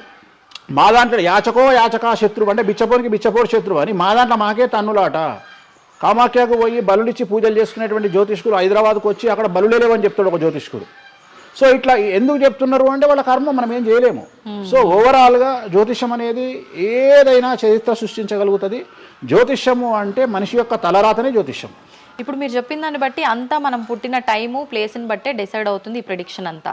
అంటే న్యాచురల్గా బర్త్ జరిగితే ఓకే, కానీ ఇప్పుడు అన్ని ముహూర్తాలు పెట్టుకొని టైము అన్ని చూసి చేస్తున్నారు కదా, మరి ఇటువంటి వారికి జాతకం ప్రిడిక్షన్ కరెక్ట్ ఉంటుందా? ఆ ముహూర్తం పెట్టాలి అనేటువంటి టైమింగ్ కూడా ఆయన డిసైడ్ చేస్తాడు దేవుడే. ప్రతిదీ మనం తోపులం అనుకుంటాం, నేను ఓన్గా ఆలోచిస్తున్నా అనుకుంటాడు. ఓకే, అది ఆల్రెడీ డిసైడెడే. నీ మనసులో ఆ భావం రావడానికి, నీ మనసులో ఆ ముహూర్తం పెట్టించుకోవాలి అని అనుకోవడానికి కర్త కర్మక్రియనే భగవంతుడు. మరి ఇది పెళ్లిళ్ళ విషయంలో ఎందుకు వర్తించదు? పెట్టుడు ముహూర్తాల్లో పెళ్లిళ్ళు వద్దు, అదంత సఖ్యతతో ఉండరు భార్యాభర్తలు అంటారు కదా. అసలు ముహూర్తం మంచిదైతే ఎందుకు విడిపోతున్నారు అని ఇప్పుడు కొంతమంది మేధావులు అడుగుతారు. ఫస్ట్ నేను చెప్పే పాయింట్ ఏంటంటే, నీ జాతకాలే కలవకపోతే నువ్వు ఎంత మంచి ముహూర్తంలో చేసుకుంటే ఉంది. నీ జాతకాలు బాగుంటే, మీ జాతకాలు కలిస్తే నువ్వు అష్టమి నాడు పెళ్లి చేసుకున్నా, అమావాస్య నాడు పెళ్లి చేసుకున్నా ఏమీ కాదు. రైట్? సో నేను మాట్లాడే విషయం ఏంటంటే, నీ అబ్బాయి అమ్మాయి జాతకాలు బాగా కుదిరినప్పుడు వాళ్ళ లైఫ్ ఎక్కడో ఉంటుంది. చాలా మంది there is calculated love, calculated relation. అమ్మాయి ఏమనుకుంటుంది, నేను నెలకు 1,50,000 సంపాదిస్తున్నా, నాకు ఖచ్చితంగా 2 లక్షలు సంపాదించే అబ్బాయి కావాలి అనుకుంటుంది. కానీ నన్ను జీవితంలో బాగా చూసుకునే అబ్బాయి కావాలి, నేను కాంప్రమైజ్ అవుతా, నీకు 1,00,000 వస్తుందా, నేను 1,50,000 సంపాదిస్తా, ఇద్దరం కలిసి 2.5 లక్షలతో బతుకుతాము అని ఏ అమ్మాయి అనుకోదు. సో ప్రతి ఒక్కడి క్యాలిక్యులేషన్ ఇదే. అలాగే అబ్బాయి ఏమనుకుంటాడు, నాకు 2 లక్షలు వస్తుంది కానీ నాకు చాలా అందమైన అమ్మాయి కావాలి అనుకుంటాడు. సో ఇక్కడ ఉన్న డిమాండ్కు తగ్గట్టు సప్లై లేదా. సో అప్పుడు ప్రాబ్లం ఏమవుతుంది, ఫైటింగ్. అప్పుడు ఏమవుతుంది అంటే కాంప్రమైజ్ అనేది స్టార్ట్ అవుతుంది. అంటే జ్యోతిష్యుడు జాతకాలు బాగాలేవు అని చెప్పినా ఇనే పరిస్థితులలో వీళ్ళు ఉండరు. రెండవది, జ్యోతిష్కులు కూడా ఏం చేస్తారంటే సాధ్యమైనంత వరకు ముక్కుసూటిగా ఆన్సర్ చెప్పకుండా, కుజదోషం ఉంది, 7వ ఇంట్లో కుజుడున్నాడు, 7వ ఇంట్లో శని కుజులు కలిసి ఉన్నారు, సో చాలా ప్రాబ్లం అవుతుంది. లేదా 7వ ఇంట్లో చంద్రుడు కుజుడు కలిసి ఉన్నారు, సో పిల్లవాడి తల్లి వల్ల సమస్యలు వస్తాయి, లేదా పిల్ల తల్లి వల్ల సమస్యలు వస్తాయి అని వీడు డైరెక్ట్గా అమ్మాయికో అబ్బాయికో చెప్పడు. లేదు మీ ఇద్దరికి సంతాన యోగం లేదు అని చెప్పడు. ఉదాహరణ 9:5 అయింది, ఇద్దరిది అమ్మాయిది అబ్బాయిది, సంతాన యోగం ఉండదు, షష్టాష్టకాలు అయినాయి. వీడు ఏమంటాడు, షష్టాష్టకాలలో శుభ షష్టాష్టకాలు అంటాడు. అంటే విషయంలో మంచి విషయం ఉంటుందా? ఉండదు కదా. శుభ షష్టాష్టకాలు ఎక్కడి నుండి వచ్చినాయి? నువ్వు చెప్పేదే విషం అంటున్నావు, విషం అనుకుంటూ మంచి విషయం అంటున్నావు మళ్ళా. సో మంచి విషయం ఎక్కడ నుండి ఉంటుంది? ఉండదు. విషయం వేసుకుంటే చస్తాడు. అట్లనే షష్టాష్టకాలు అంటే ప్రాబ్లం స్టార్ట్ అవుతుంది. అట్లనే 9:5 ఏకనాడి, వర్ణదోషము, యోని దోషము, ఇట్లా చాలా రకాల దోషాలు ఉంటాయి. సో ఈ దోషాలను ఏం చేస్తారంటే, ఈ దోషాలను ఎదుటి వ్యక్తికి నిజాయితీగా చెప్పడం మానేసి సాధ్యమైనంత వరకు వీళ్ళు పెళ్లి చేసుకోవాలి అనే ఇంటెన్షనల్ గా పాజిటివ్ వేలో వెళ్తాడు. రెండవది ఏంటంటే, ఆల్రెడీ వీళ్ళు ఏం చేస్తారు, మేమిద్దరం ఫిక్స్ అయినాము, మేము పెళ్లి చేసుకుంటాము అని డిసైడ్ చేసుకొని వస్తారు అక్కడికి. అప్పుడు వాడు ఇవన్నీ చెప్పి వాళ్ళ మనసును విరగొడతాడా? విరగొట్టాడు. జనరల్గా ప్రపంచంలో ఏ అమ్మాయి తండ్రి కానీ ఏ అబ్బాయి తండ్రి కానీ తన బిడ్డనో తన కూతురో తన అల్లుడో నాశనం కావాలి అని కోరుకోరు. కానీ చెప్పగలిగినటువంటి పరిస్థితుల్లో ఎవరు ఉండాలి? జ్యోతిష్కుడు ఉండాలి. సో అది నేను చేస్తున్న ప్రస్తుతం కలియుగంలో. వేరే వాళ్ళు ఎవరు చేయట్లేదు ఆ విధంగా. ఎందుకంటే రేపొద్దున కలిసి ఉండకపోతే 2 కుటుంబాలు బాధపడతాయి, సమాజంలో చెడ్డ పేరు వస్తుంది, వీళ్ళ లైఫ్ స్పాయిల్ అయిపోతుంది. సో అందుకని నేను చాలా జాగ్రత్తగా మొదలే డిసైడ్ చేసి, నీకు ఈ ప్రాబ్లం ఉందిరా బాబు, నువ్వు జాతకాలు నీకు కలవలేదు, వివాహం చేసుకోకు అని చెప్తా. వీళ్ళ జాతకాలు బాగా లేకున్నా తీసుకుపోయి మంచి ముహూర్తం చూసుకొని పెళ్లి చేసుకుంటే ఆ ముహూర్తం వీళ్లను సఫలీకృతులను చెయ్యదు. నీ జాతకం బాగుండాలి. అట్లనే నువ్వు ఏ టైంలో పుట్టాలనో డిసైడ్ చేసుకున్నా అని నువ్వు అనుకొని సిజేరియన్ పెట్టుకుంటావు. కానీ ఆ టైంలో నువ్వు నక్షత్రమే చూస్తావేమో కానీ 6వ ఇంట్లో ఉండే గ్రహాలు 12వ ఇంట్లో గ్రహాలు డిసైడ్ చేయగలిగింది భగవంతుడు. ఆ టైంలో ఒకవేళ వ్యయస్థానంలో గ్రహాలున్నా 6వ స్థానంలో గ్రహాలున్నా జాతకం అంతా కింద మీద అవుతుంది. ఒకవేళ కుజుడు ఉండే స్థానాన్ని బట్టి, చంద్రుడు బుధుడు ఉండే స్థానాన్ని బట్టి జాతకాలు కరెక్ట్గా డిసైడ్ చేయకపోతే ఆటిజంతో మగపిల్లలు పుడతారు. సో ఇన్ని సమస్యలు ఉంటాయి. సో చాలా ఈజీగా సిజేరియన్ ఆపరేషన్ చేసుకోగానే పిల్లలు మంచిగా పుడతారు అని కాదు అక్కడ. ఎందుకంటే నువ్వు పిల్లలు మంచిగా పుట్టాలి లేదు అనేది డిసైడ్ చేయడానికి it will take 3 to 4 hours. కానీ 3 to 4 minutes లో జ్యోతిష్కుడు డిసైడ్ చేస్తుంది. అది తప్పు. ఈ మధ్యకాలంలో దశమహావిద్యల అమ్మవార్ల గురించి చాలా ఎక్కువగా వింటున్నాం. రాబోతున్న సినిమాలు, ఆల్రెడీ వచ్చిన సినిమాలు కూడా వారికి సంబంధించిన సినిమాలు ఎక్కువగా రావడం జరుగుతోంది. అంటే కొత్తగా, అంటే ఎవరైనా మనిషి కొత్తగా వస్తే మాట్లాడుకోవడం వరకు ఓకే, కానీ భగవంతుల గురించి కొత్తగా మన అందరిలోకి రావటము, వాళ్ళ గురించి మాట్లాడుకోవటము, మళ్ళీ అంటే భగవంతుడు అంటేనే అందరికీ అందుబాటులో ఉండి వాళ్ళకున్న కష్టాల నుంచి గట్టెక్కించడానికి ఆరాధించే వాళ్ళుగా మనం భావిస్తాము. మరి వాళ్ళని అందరూ ఆరాధించొద్దని రకరకాల విధానాలన్నీ చెప్తూ ఉన్నారు. ఎవరు అసలు ఈ దశమహావిద్యలు, ఎందుకు ఆరాధించొద్దు అందరూ? నేను 1991 ఐ థింక్ ఘరానా మొగుడు అనే సినిమా ఓపెనింగ్ చేయడానికి విశాఖపట్నం వెళ్ళాను నేను. ఆ సినిమా ముహూర్తం నేనే పెట్టిన. ఇక్కడ చిరంజీవి గారి సినిమా, రాఘవేంద్రరావు గారిది విశాఖపట్నంలో అయ్యింది. బంగారు కోడిపెట్ట అనే సాంగ్ తోని ఆ సినిమా స్టార్ట్ అయింది. అది ముహూర్తం చేసిన నేను విశాఖపట్నంలో. అప్పుడు నేను అక్కడనే పక్కనే ఉన్నటువంటి శ్రీకాకుళం అనేటువంటి ఒక ప్రాంతానికి వెళ్ళిన. నేను మాట్లాడేది 1991. అప్పుడు వాళ్ళకి ఎన్టీ రామారావు అంటే ఎవరో తెలియదు. హైదరాబాద్లో ఎన్టీ రామారావు ఉంటాడు అంటే వాళ్ళ ఆశ్చర్యానికి అంతులు లేవు. అంటే ఎన్టీ రామారావు అనే వ్యక్తిని మీరు చూసిర్రా, మీకు తెలుసా అంటే వాళ్ళంతా, అంటే ఆ రోజు ఉన్నటువంటి డెవలప్మెంట్, ఆ రోజున్న ఫ్లైట్లు, ఆ రోజున్న వ్యవస్థను బట్టి వాళ్ళు ఎక్కడనో కుగ్రామంలో ఉండేటువంటి మనుషులు. సో వాళ్లకు ఎన్టీఆర్ అంటే హైదరాబాద్ అంటే తెలియదు. మీరు ఇప్పటికీ కూడా శ్రీకాకుళం ఆ ఏరియాకి వెళ్ళి హైదరాబాద్ మీరు జీవితంలో వచ్చిరని అడగండి, 190 మందికి హైదరాబాద్ అంటే ఏందో తెలియదు. ఓకే, సో అట్లనే భారతదేశంలో మనది ఇప్పుడు మన తెలుగు రాష్ట్రాల్లో పుట్టిన చాలా మంది దగ్గరికి వెళ్ళి ఢిల్లీ ఎలా ఉంటుంది అని అడిగితే మీకు తెలియదు, ముంబై ఎలా ఉంటుంది అని అడిగితే మీకు తెలియదు. మాకు తెలియదు కాబట్టి ప్రపంచం గింతే బాయిలకప్ప అనుకోవద్దు. సో దశమహావిద్యలు అనేవి ఇవాళ కొత్తవి కావు. ఎలాగైతే లింగాకారంలో శివుణ్ణి పూజిస్తున్నామో, శివుడి భార్య అయినటువంటి సతీదేవిని అదే యోని రూపంలో పూజిస్తున్నాము. అయిపోయింది, చెరిసగం మంచుకురు ప్రపంచాన్ని. నీకు ఇవాళ తెలిసింది వేణుస్వామి చెప్తే. వేణుస్వామి ఎంక్వైరీ చేయడం అలవాటు, వేణుస్వామికి ఎక్స్ప్లోర్ చేయడం అలవాటు కాబట్టి తిరిగి వచ్చి నీకు ఇవాళ చెప్తే నీకు అర్థమైంది. నువ్వు అంత మాట మాట్లాడుతున్నావు. అరుణాచలం ఎవరికి తెలిసి ఇవాళ వరకు? ఎందుకు అరుణాచలానికి పొలోమంటే వెళ్ళిపోతున్నారు అంటే చాగంటి కోటేశ్వరరావు గారు చెప్పడం వల్ల నీకు అరుణాచలం తెలిసింది. మరి అరుణాచలం విషయంలో ఇదే డిస్కషన్ ఎందుకు వస్తలేదు? అరుణాచలం అనేది నిన్న మొన్నటి దానిక తెలియదు కదా జనాలకు. ఇవాళ గిరి ప్రదక్షిణలు చేస్తూనే ఉన్నారు కదా మీరు అందరు పోయి. అంటే ఎవరో ఒకళ్ళు ఒక సబ్జెక్టు గురించి మాట్లాడేటువంటి పరిస్థితిలోకి రావాలి. ఆ ఫ్రీడమ్ మనం ఇవ్వాలి. సో అరుణాచలం గురించి చాగంటి గారు ఎలా మాట్లాడినారో దశమహావిద్యల గురించి వేణుస్వామి గత 5 సంవత్సరాల నుండి ఫైటింగ్ చేస్తూ ఈ స్టేజ్కి తీసుకొచ్చిండు. దశమహావిద్యల గురించి మాట్లాడడంలో చాలా ఇబ్బందులు ఉంటాయి. ఎందుకంటే చాలా మంది దొంగ పనులు చాటుకు చేయాలనుకుంటారు కానీ పబ్లిక్ లో చేయాలనుకోరు. సో అలాంటి దాన్ని సైలెన్స్ బ్రేక్ చేసినటువంటి వ్యక్తి వేణుస్వామి. దానివల్ల వేణుస్వామి చాలా సఫర్ అయ్యిండు, సామాజికంగా సఫర్ అయ్యిండు, పండితులతో సఫర్ అయ్యిండు, మీడియా వల్ల సఫర్ అయ్యిండు, చాలా మందితో సఫర్ అయ్యిండు దశమహావిద్యల గురించి మాట్లాడడం వల్ల. అంటే ఎందుకు మరి మీరు ఇంత సఫర్ అవుతున్నప్పుడు ఎందుకు? నా ఇష్టం అది. అంటే సమాజంలో ఉన్నప్పుడు ఇష్టం, మన ఇష్టం. నేనేం తప్పు మాట్లాడతలేను కదా. ఇప్పుడు నేననే పాయింట్ ఏంటంటే అల్ట్రాసెట్ అని ఒక టాబ్లెట్ ఉంటుంది. ఆ టాబ్లెట్ లో గంజాయి ఉంటుంది. సో మనం వాడే చాలా టాబ్లెట్లలో గంజాయి ఉంటుంది. మనం వాడే చాలా టాబ్లెట్లలో కొన్ని క్యాన్సర్ ఔషధాలలో పాము విషం ఉంటుంది. దాని గురించి మనం మాట్లాడుకోం. సో మనం దేని గురించి మాట్లాడుకుంటాము అంటే ఏదైనా కొత్తది వచ్చినప్పుడు, వేణుస్వామి లాంటి వాడు వచ్చినప్పుడు మాట్లాడుకుంటాడు. ఇప్పుడు చాలా మంది, కొంతమంది నాకు తెలిసిన వాళ్ళు షుగర్ అంటే ఇప్పటికి కూడా చెప్పుకోరు. భారతదేశంలో షుగర్ వస్తే చెప్పుకోరు షుగర్ వచ్చిందని. అంతెందుకు ఇవాళ గురించి సరోగసి గురించి ఇప్పటికీ మన దేశంలో మాట్లాడుకోరు.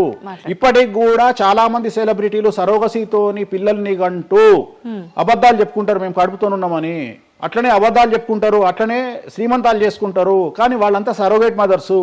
కానీ వాళ్ళు జనాలకు తెలియదు. ఎందుకంటే పొద్దున్న లేచి డోర్ కొట్టి నువ్వు కడుపుతో ఉన్నావా లేదా అని బెదిరిస్తాడు. ఎవడన్నా బెదిరించాడు కదా.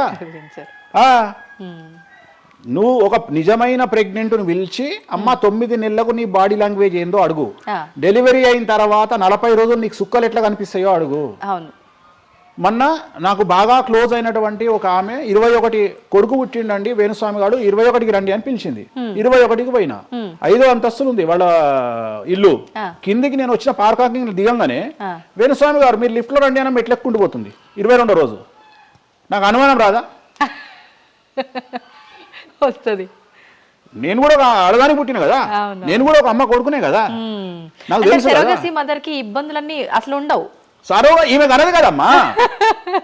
ఇప్పుడు ఎవరో అంటారు, మీరు అది గెస్ చేశారు.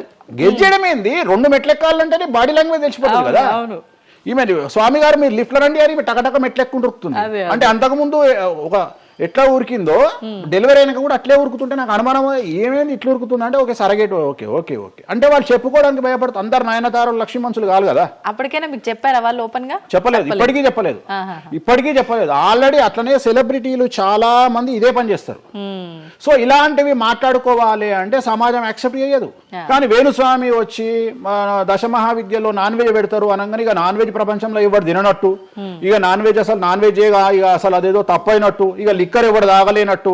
మళ్ళీ చూస్తే తెలంగాణలో హైయెస్ట్ లిక్కర్ సేల్స్ భారతదేశం మొత్తంలో తెలంగాణదే ఉంటుంది, ఆంధ్రప్రదేశ్దే ఉంటుంది. మనం బతికేది 2 రాష్ట్రాలు బతికేదే లిక్కర్ మీద బతుకుతాయి. కానీ మళ్ళీ మనకు ఎక్కడ లేని బాధ, వేణుస్వామి మాట్లాడితే నిజాయితీగా మాట్లాడిండు కాబట్టి వేణుస్వామి తప్పు చేస్తుండు, వేణుస్వామి ఆడ మందావుతుండడా. సార్ కరోనా వరకు తినకూడని కమ్యూనిటీలు ఏవి కూడా, అంటే నాన్ వెజ్ ముట్టుకోని కమ్యూనిటీలు కూడా డాక్టర్ చికెన్ తినురి మటన్ తినురి అనగానే ఒక్కొక్కడు మార్కెట్లో లేనంత మటన్ చికెన్ తిన్నారు.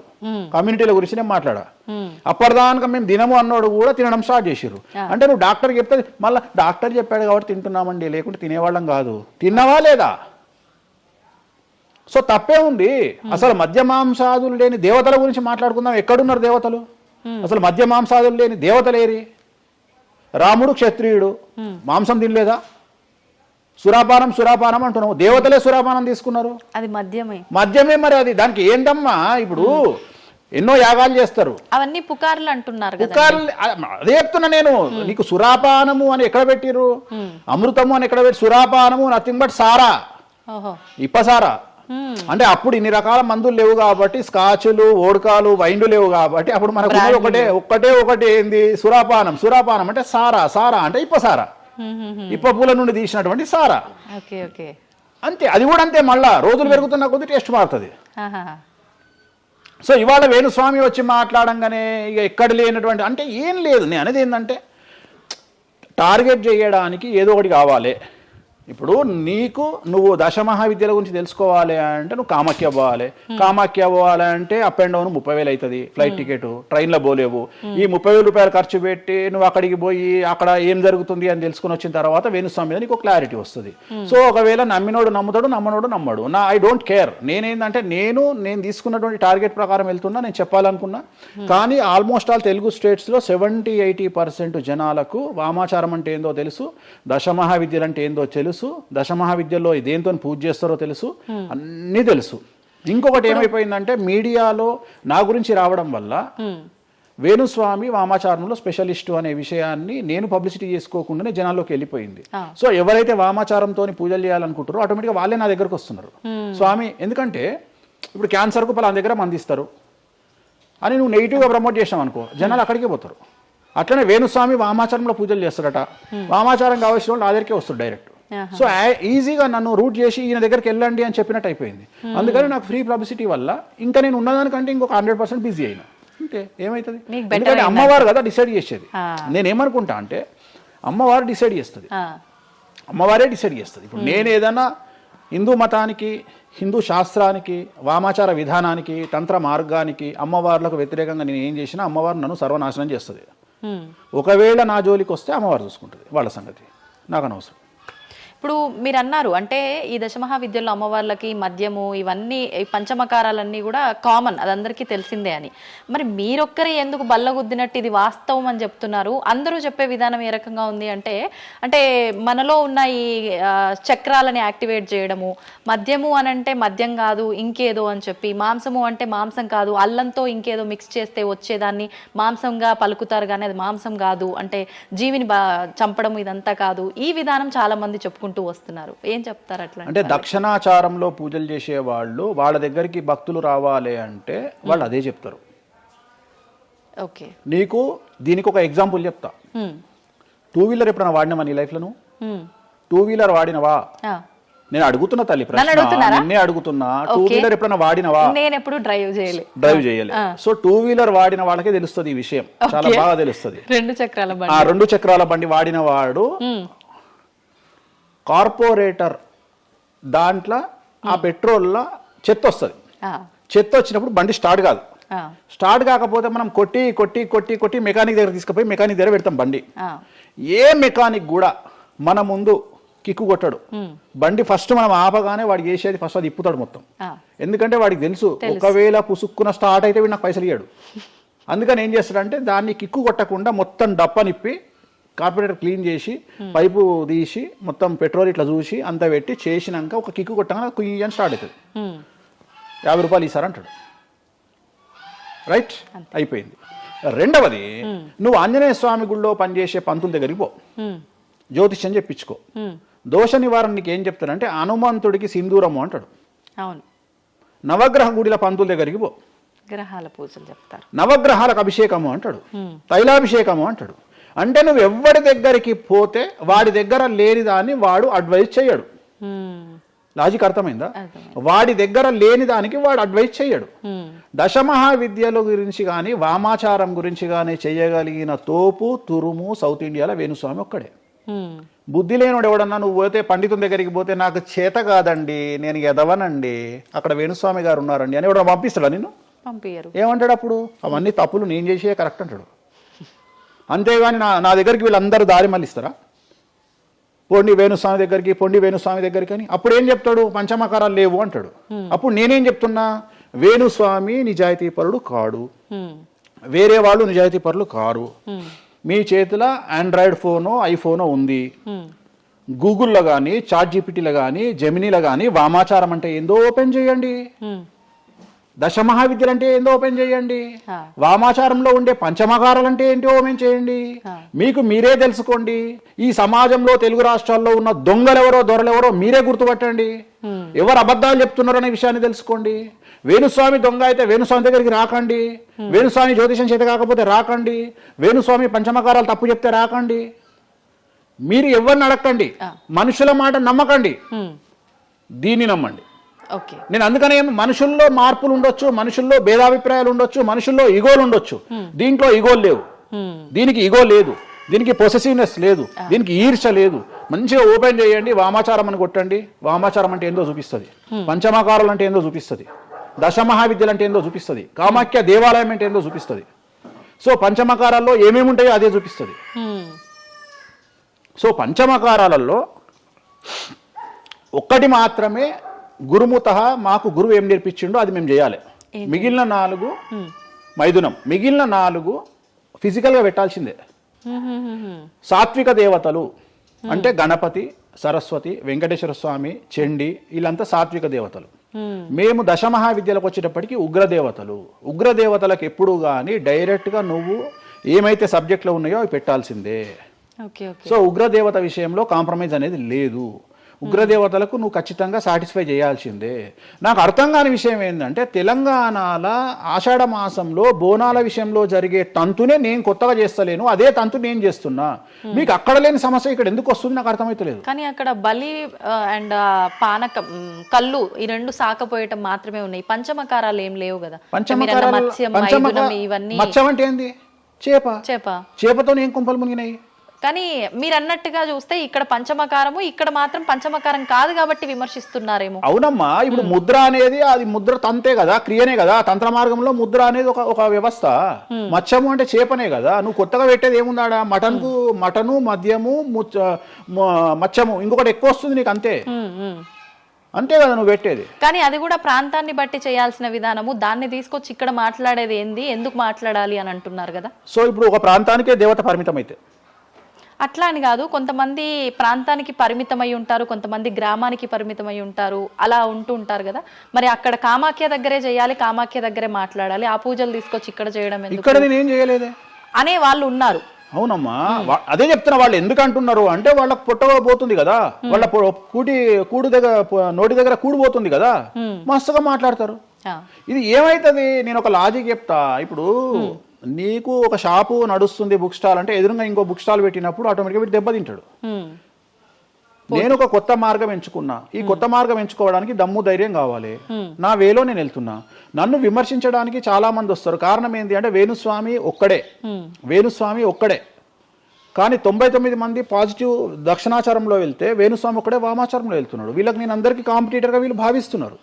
నేనేమంటున్నా అంటే సార్ నీకు నేను కాంపిటీటరే కాదు, ఎందుకంటే మీరందరూ సౌందర్య మన ఆమె పేరు ఇంకో సాయి ఏమో హీరోయిన్ పేరు ఏదో ఉంటుంది కదా, సాయి పల్లవి.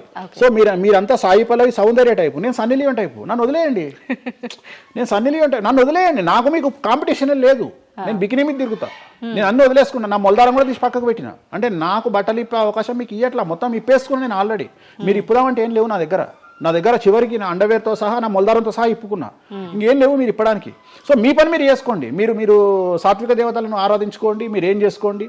వీళ్ళదంతా ఏ కాన్సెప్ట్ అంటే సువర్ణ పుష్పార్థం అక్షతాం సమర్పయామి అంటే సువర్ణ పుష్పం అనుకొని అక్షతలేనైనా మీరు అదే బ్యాచ్. మంద అనుకొని మటన్ అయినా, మాంసం అనుకొని మటన్ అయినా, మంద అనుకొని స్కాచ్ పోయినైనా నాది ఆ బ్యాచ్. నా బ్యాచ్ నాదే. నేను జెన్యూన్గా ఏం కావాలనో అమ్మవారికి అదే ఇస్తా. చాలామంది శాస్త్రంలో వారాహి అమ్మవారికి ఎరుపు రంగు అన్నము నైవేద్యంగా పెట్టమని చెప్పారు. ఇక మన మేధావులు ఇంత కుంకుమ తీసుకొని అన్నంలో కలిపి ఇక ఫీల్ అవుతుంటాడు, ఇక వాడికి రక్తం కలిపినట్టే ఇక తీసుకొచ్చి పెడతాడు. అంటే నువ్వు అమ్మవారిని పిచ్చిదాన్ని చేస్తావా? శాస్త్రం ఏం చెప్పింది, నువ్వేం చేస్తున్నావు అంటే చెక్ చేసుకోమని చెప్పి ఇవి చెప్ప చేత కాదు ఎవరికి. శాస్త్రం ఏం చెప్పింది, వారాహి అమ్మవారికి ఎరుపు రంగులో అన్నం పెట్టమని చెప్పింది. నువ్వేం చేస్తున్నావు, అమ్మవారిని మోసం చేసి కుంకుమతో అన్నం పెడుతున్నావు. ఆ కుంకుమ కూడా ఒరిజినల్ కాదు, డూప్లికేట్ కుంకుమ. సో అక్కడ ఏం పెట్టాలనో నాకు తెలుసు, నువ్వు వాటి పెడతలేవు. అమ్మవారిని నిన్నెందుకురా అనుగ్రహిస్తుంది?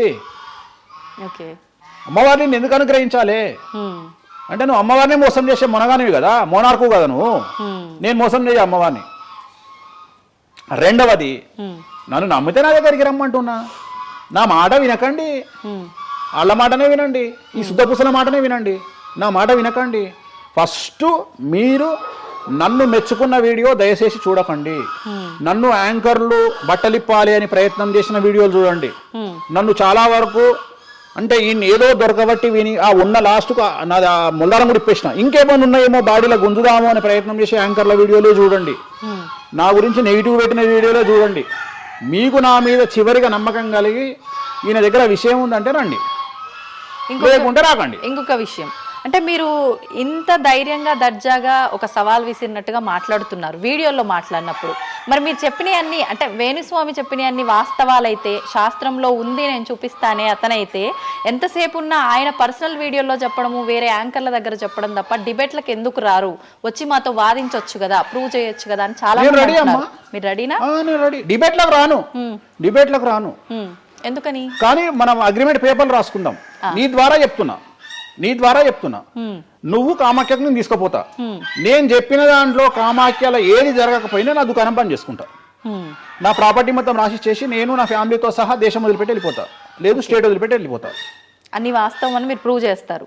అక్కడ అక్కడికి నేను ప్రూవ్ చేసిన అవసరం లేదమ్మా. నీకే ₹1,00,000 ఇస్తా, పోయి చూసుకొని రాదు కెమెరాలో. ఓకే, దీనికి ఎందుకు డిబేట్ ఎందుకు? నువ్వే పోయిరా, నీకు నేను డబ్బులు ఇస్తా, ₹1,00,000 ఇస్తా, పోయిరా. ఓకే, పోయేసి అక్కడ ఏమేమి జరుగుతుంది, ఏమేమి పూజలు చేస్తారో నువ్వే చెప్పు. ఇప్పుడు కామాఖ్యలో కూడా అమ్మవారి గర్భగుడి లోపల దాకా ఈ పంచమకార వ్యవహారం కానివ్వండి, బలి సాంప్రదాయం, ఆ బలికి సంబంధించిన విధానం కానీ లోపలికి లేదు, అది కూడా ఏదున్నా మెయిన్ గుమ్మం బయటే అని అంటున్నారు. అది సో ఇది అంతా నీకు ఎప్పుడు రైట్స్ వస్తాయి అంటే చూసినప్పుడు మాట్లాడడానికి వస్తాయి. నువ్వు ఎవరో చెప్పిన దాన్ని నన్ను కార్నర్ చేయడానికి అడిగితే పనికిరావు. నేను అనే పాయింట్ ఏంటంటే ఇవన్నీ షో చేయడానికి పని చేయనటువంటి వ్యవస్థ. అంటే ఇవన్నీ నేను వీడియో రూపంలో మీ ముందుకు తీసుకురాలనేటువంటి వ్యవస్థ. సో దీనికోసము నువ్వు వాళ్ళ కోణంలో నన్ను ప్రశ్న అడిగినావు అనుకో, నేనేమంటున్నా అంటే నా కోణంలో అడిగిపిస్తా, వచ్చి చూడు. నా కోణంలో నువ్వు ఎప్పుడు అడుగుతావు? నాతో పాటు వచ్చినప్పుడు అడుగుతావు. నువ్వు నాతో పాటు చూడకపోతే నువ్వెట్లా అడుగుతావు? అట్లనంట ఇట్లనంట. ఇప్పుడు నార్త్ ఇండియా వాడు ఉన్నాడు, నేపాల్లో ఉంటాడు, వానికి వెంకటేశ్వర స్వామి విగ్రహం ఏందో తెలియదు. సపోజ్ వానికి ఎవరో చెప్పిండు ఎల్లిగాడు వెంకటేశ్వర స్వామి కాదు అమ్మవారు ఉన్నదని, వాడు కూడా నువ్వు అడిగినట్టే అక్కడ లోకల్ యాంకర్ అడుగుతుంది, ఆడ వెంకటేశ్వర స్వామి కాదట అమ్మవారు ఉన్నదట కదా అంటాడు. నువ్వు చూస్తే చెప్తావు, అరే పిచ్చినాయాలా, అరే ఎదవనాయాలా, ఆడున్నది వెంకటేశ్వర స్వామిరా, దేవుడురా అని చెప్తావు. ఆ, అవునా? అవును. నువ్వు ఆ కామాఖ్యమ్మ వాడిని చూస్తానని ఇట్లా అడగకపోతుంటే నువ్వేం అడుగుతుంటే నీ వర్షన్ మారుతున్నావు. వేణుస్వామి గారు మిమ్మల్ని ఎందుకు టార్గెట్ చేస్తున్నారండి ఈ ఎదవలు అని అడిగే విధానం మారుతుంది. మారుతుందంటారా పక్క? నువ్వు చూడకపోతే నీకు ఎక్కడ అడుగుతావు? హా. నీ ఆలోచన విధానం ఏంటంటే ఈయన ఏమన్నా ఇరుకున పెడదామా అనే ఆలోచనే తప్ప, అరే ఈయన మరి నేను చూడలేదు కదా, నాకు రైట్సే లేవే అని నువ్వు అనుకుంటలేవు. నీకు రైట్స్ ఎక్కడ ఉన్నాయమ్మా అడగడానికి? నన్ను అడగడానికి నీకు రైట్సే లేవు. అంటే మీరు అన్నట్టు నేను అక్కడికి వచ్చి చూస్తే అక్కడ జరిగేది చూస్తా, అది మాత్రం శాస్త్ర ప్రకారంగా జరుగుతుందో లేదో నేను చూడలేను కదా. అంటే దీన్ని బట్టి నీ ఉద్దేశం ఏంటి అంటే, ఒక దేవాలయంలో కూడా శాస్త్ర ప్రామాణికంగా జరగదు. కామాఖ్యలో తెలుగు వాళ్ళు మాట్లాడుకునే, పండితులు మాట్లాడుకునేవే నిజాలు. ఇప్పుడు నువ్వు అనేది అదే కదా. అంటే అది ప్రాంతీయం ప్రకారంగా జరుగుతుంది, అది మరి శాస్త్రంలో ఏదైనా ఉండొచ్చు, ప్రాంతీయమే ఉండకపోవచ్చు. జరుగుతుందమ్మా, ఏదైనా ప్రాంతీయమే జరుగుతుంది, ఏదైనా ప్రాంతీయమే జరుగుతుంది. గోవాల కసినో ఆడితే తప్పు లేదు, తెలంగాణలో కసినో ఆడితే తప్పు. దాన్నే దేశకాలమాన పరిస్థితులు అంటారు. తిరుపతి వెంకటేశ్వర స్వామికి తిరుపావడ సేవ చేస్తారు, మరి ఎందుకో లోకల్ టెంపుల్ ఎందుకు తిరుపావడ సేవ చేస్తలేరు? తిరుపతి వెంకటేశ్వర స్వామి వారికి పునుగుపిల్లి తైలం పెడతారు, మరి అట్లనే ఇప్పుడు రేపటి నుండి రామాలయంలో పునుగుపిల్లి తైలం పెట్టి నువ్వు వచ్చి నువ్వు స్టార్ట్ చేయమ్మా. మన తెలుగు రాష్ట్రాలలో నువ్వు ప్రాంతీయత గురించి మాట్లాడుతున్నావు కదా. అంటే ఒక్కొక్క దానికి ఒక్కొక్క కట్టుబాట్లు ఉంటాయి. అవునమ్మా, నీకు కావాల్సింది అల్టిమేట్ గా ఏంది? నీకు డబ్బు కావాలి, నువ్వు కోరుకున్న కోరికలు తీరాలి, అంతే కదా. నువ్వు కోరుకున్న కోరికలు తీరాలి. ఎంతమంది ఎకనామికల్ అఫెన్స్ చేస్తలేరు భారతదేశంలో? టీచర్ దగ్గర నుండి మొదలుకుంటే ప్రతి ఒక్క నువ్వు ₹1,00,000 లోన్ తీసుకొని కట్టకపోతే నీ ఇంటి ముందరకు వస్తారు. 20,000 కోట్లు తీసుకున్నాడు దొబ్బేస్తామని సంఖ కూడా ఎవడు పట్టుకోడు. ఇవి కదా మనం మాట్లాడుకోవాలి. ఇవి చేతగావు. వేణుస్వామి కామాఖ్య నుండి అమ్మవారిని తెచ్చి హైదరాబాద్లో పెట్టిండు అంటే నేను అనే పాయింట్ ఏంటంటే ఇదే చెప్తున్నా. ఇప్పుడు విమర్శించడానికి, బట్టలిప్పడానికి చేసే ప్రయత్నము, నువ్వు సబ్జెక్ట్ గురించి ఆలోచించి వామాచారం అంటే ఏంది, దీనివల్ల లాభం ఏంది, ఇది కదా అడగాల్సిన ప్రశ్నలు. కానీ ఏం చేస్తున్నావు? నీ దగ్గరకు వచ్చే వరకు సాధ్యమైనంత వరకు అసలు కామాఖ్యలో ఇష్టమే లేదట కదా. ఒకవేళ నిన్ను నిరూపిద్దామని నేను విశ్వ ప్రయత్నం చేస్తే చివరికి నువ్వేం మాట్లాడతావు? అది అక్కడ లోకల్ అట కదా. అవును లోకలే, అది లోకలే. ప్రతి ప్రాంతానికి ఆచారం ఉంటుంది. మరి సంక్రాంతి అనే పండుగ ఆంధ్ర వారిది కదా, తెలంగాణలో లేదు కదా. మరి తెలంగాణ రేపటి నుండి వేస్తే జనవరిలో తోలు తీద్దాం ఒకటి చెప్పు, మరి చేద్దాం. పతంగులు ఎగిరేసుడు తెలంగాణ ప్రాంతం కదా, ఆంధ్రాలో కూడా నేస్తే తందాం ఈసారి చెప్పు, మరి నువ్వే చెప్పు. ఎందుకు బ్రిటిష్ వాళ్ళు అలవాటు చేసిన న్యూ ఇయర్ ని మనం జరుపుకోవట్లేదా? అంటే నీకు నచ్చింది. నేను అదే చెప్తున్నా, మీరు చేస్తే సంసారం, వేణుస్వామి చేస్తే వ్యభిచారం. అంటే అర్థమైంది ఏంటంటే యాంకరింగ్. ఇప్పుడు ఇంటర్వ్యూ మనం మాట్లాడుకుంటే సంవత్సరం గురించి మాట్లాడదామంటే నీకు అల్టిమేట్గా కాంట్రవర్సీ కావాలి. ఎందుకంటే జనాలు కాంట్రవర్సీ తన్నుకొని వస్తే ఎంజాయ్ చేస్తారు. ప్రశాంతంగా కూర్చొని ఓం నమో వెంకటేశాయ, వెంకటేశ్వరం కొబ్బరికాయ కొడతాడు, వెంకటేశ్వరం నామాలు ఉంటాయి అంటే ఎవరు చూడాడు. ఇట్లా మనం ఇద్దరం పెంట పెట్టుకున్నాం అనుకో, కింద నన్ను వచ్చిండ్రు ఆ దున్నపోతు అని ఒక కామెంట్ పెట్టి ఎంజాయ్ చేస్తాడు చేస్తాడు. సో ఇవన్నీ చూసి చూసి చూసి చూసి చూసి వెక్స్ అయిపోయినా. నేను ఒకటే నమ్ముతా, ఒక మనిషి విమర్శించంగానే ఆ మనిషి లైఫ్ నాశనం అయితే ఆ మనిషి బ్రతికి వేస్ట్. ఒక మనిషి కొట్టగలిగితే ఆ మనిషి లైఫ్ వేస్ట్. మీరు ఏం కొట్టుకుంటారో, ఏం విమర్శ చేసుకుంటారో మీ ఊహకే వదిలేస్తున్నా. వేణుస్వామి అన్టచబుల్. వేణుస్వామి చాలా కష్టపడి స్థాయికి వచ్చిండు. సో వేణుస్వామి చెప్పేవేవి అబద్ధాలు కాదు. ఇంత పెద్ద స్టేట్మెంట్ ఇస్తున్నా. వేణుస్వామి తప్పు చేస్తే వేణుస్వామిని అమ్మవార్లు సర్వనాశనం చేస్తారు, 1000 ముక్కలు చేస్తారు. వేణుస్వామి సర్వనాశనం అయిపోతాడు. నా జోలికి ఎవడొచ్చినా వాన్ సంగతి అమ్మవారు చూసుకుంటుంది. ఇంతకంటే బిగ్గెస్ట్ స్టేట్మెంట్ ఎవడు ఇయ్యాడు ప్రపంచంలో, నేను ఇస్తున్నా. సో నేను ఇక్కడున్న తొప్పాసగాళ్ళతో డిబేట్ పెట్టాల్సిన అవసరం నాకు లేదు. నీకు దమ్ముంటే నువ్వు తీసుకురా, ఎవరిని తీసుకొస్తావో నేను డబ్బులు పెట్టుకుంటా, కామాఖ్య తీసుకుపోతా, చూపిస్తా. మళ్ళీ మొత్తం చూపించిన తర్వాత నేను నోట్ల నుంచి ఇది లోకల్ ఇది లోకల్. రాత్రి పెళ్లిలు ఏదైతాయి ఆంధ్రాలో అవుతాయి, తెలంగాణలో ఏ పెళ్లిలు అవుతాయి 11 గంటలకు అవుతాయి. మరి ఇప్పటి నుండి తెలంగాణలో ఎవడన్నా రాత్రిపూట పెళ్లి చేసుకుని తన్నాలే పట్టుకొని. ఇంత పెద్ద గ్లోబలైజేషన్ అయ్యింది. చివరికి బాలయ్య బాబు సినిమాలకు కూడా పరదాలు కాలుస్తున్నాం అమెరికాలో, పవన్ కళ్యాణ్ సినిమాలకు కూడా పరదాలు కాలుస్తున్నాం అమెరికాలో. దీంట్లో రానటువంటి పట్టింపు ఓన్లీ వేణుస్వామి కామాఖ్య దగ్గరికి పోయినప్పుడే వస్తుంది అంటే కావాలని చేస్తున్న వ్యవహారం ఇదంతా వాళ్ళ ఇష్టం. ఇప్పుడు కాసేపు ఇవన్నీ పక్కన పెడితే కామాఖ్య, ఈ జాతకాలు ఇవన్నీ ఇప్పటి వరకు కూడా రకరకాల విపత్తులు అయితే మనం చూసాం. గత ఉగాది మన కొత్త సంవత్సరం నుంచి కూడా ఇప్పటి వరకు చాలా విపత్తులు చూసినాం. అంటే పంచభూతాల్లో ఒక్కొక్కటి ఒక్కొక్క ప్రళయంగా, అగ్ని ద్వారా కావచ్చు, గాలి ద్వారా కావచ్చు, రకరకాలుగా. ఇప్పుడు ఈ గ్రహాల మార్పుల వల్ల ఏవో రాబోతున్నాయని, మొన్న రీసెంట్గా బ్రహ్మంగారి ఇల్లు కూలింది అని, అంటే ఎక్కడ ఏ మూలన ఏం జరిగినా కూడా దాన్ని ప్రతి ఒక్కదానికి లింక్ చేసి దానివల్ల ఏదో దుష్ప్రభావాలు రాబోతున్నాయి, దీనివల్ల ఇబ్బందులు పడబోతున్నారని చెప్పి చెప్తున్నారు. మరి ఈ 2026 మనమైతే ఉగాది నుంచి చూసుకుంటాం, కానీ ఆంగ్ల నూతన సంవత్సరం రాబోతోంది. దీని ద్వారా మనకు ఉగాది వరకు ఈ మధ్య కాలంలో ఎలా ఉండబోతోంది, గ్రహాలు రాశుల పరంగా చూసుకుంటే, పంచభూతాల పరంగా చూసుకుంటే, తర్వాత మనకి ఈ సంవత్సరం మారిన తర్వాత ఎలా ఉండబోతోంది. 20 నిమిషాలు ఆడుకుందామనే ప్రయత్నం చేసిన నీకు ఇప్పుడు చిన్న ఫినిషింగ్ టచ్ ఇస్తా. అసలు నువ్వు జనవరి 1కు ముందు నా దగ్గరికి ఇంటర్వ్యూకి ఎందుకు వచ్చినావు? ఎందుకు రావు? ఉగాది కదా నువ్వు రావాలి. ఉగాదిది సపరేట్, అప్పుడు కొత్త పంచాంగం దృష్ట్యా ఇది సపరేట్. క్వశ్చన్ లేదు. ఎందుకని? తప్పు. దీనికి ఆన్సర్ చెప్పినాకనే ముందరకు పోవాలి మనం. ఉగాది 2026 మార్చి 19 నాడు శ్రీ పరాభవన సంవత్సరం వస్తుంది. దానికి కదా మనం పంచాంగం తీసుకోవాలి. నేను ఎందుకు ముందుగా వచ్చానంటే నేను దానికి ఆన్సర్ చెప్తా. మీరు ఎట్లాగో బిజీ పూజల్లో, మళ్ళీ నాకు అవకాశం దొరుకుతుందో లేదో తెలియదు. కాదు కాంపిటీషన్ జీవితములో నిన్ను నువ్వు నిలబెట్టుకోవడానికి కొత్తదనాన్ని ఎంచుకొని నిన్ను నమ్ముకున్నటువంటి ఓనర్కు నీ పూర్తి కర్త కర్మ క్రియ నీ రిజల్ట్ను ఇవ్వడానికి నువ్వు చేస్తున్నటువంటి ఒక ప్రయత్నం, నిన్ను నువ్వు జనాల్లో కొత్తగా ప్రొజెక్ట్ చేసుకోవడానికి చేస్తున్నటువంటి ప్రయత్నం. అదే ప్రయత్నం వేణుస్వామి చేసిండు కామాఖ్య విషయంలో. అమ్మా ఇట్లొచ్చారా? అర్థమైందా? కాబట్టి జనాల్లో కొత్తదానంలో కొత్తగా వస్తే నువ్వు గదే యాంకరింగ్ నేర్చుకున్నావు, గాయన గదే అడ్వకేట్ చదువుకుండు, గా టీవీ ఛానల్ గదే చేసింది. మరి గా టీవీ ఛానల్ ఏమో ప్రైమ్ టైమ్ స్లాట్ 2 లక్షలు ఎట్లా పోతుంది, పనికి వాళ్ళ చిన్న ఛానల్ 2000 ఎందుకు పోతుంది అంటే వాళ్ళు కష్టపడడానికి వాళ్ళు చేసిన స్టింగ్ ఆపరేషన్లు కావచ్చు, వాళ్ళు జీవితాన్ని నాశనం చేసిన విధానం కావచ్చు, వాళ్ళకి ఆ పేరు వచ్చింది.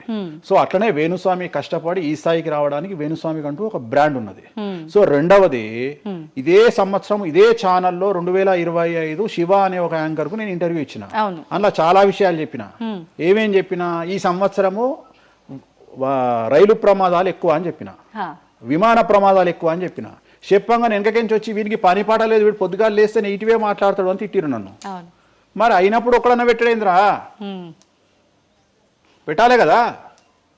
ఎందుకు పెట్టారు అంటే చివరికి జ్యోతిష్యం చెప్పుకునే స్వేచ్ఛ కూడా మా బొందకు లేకుండా చేసిరు.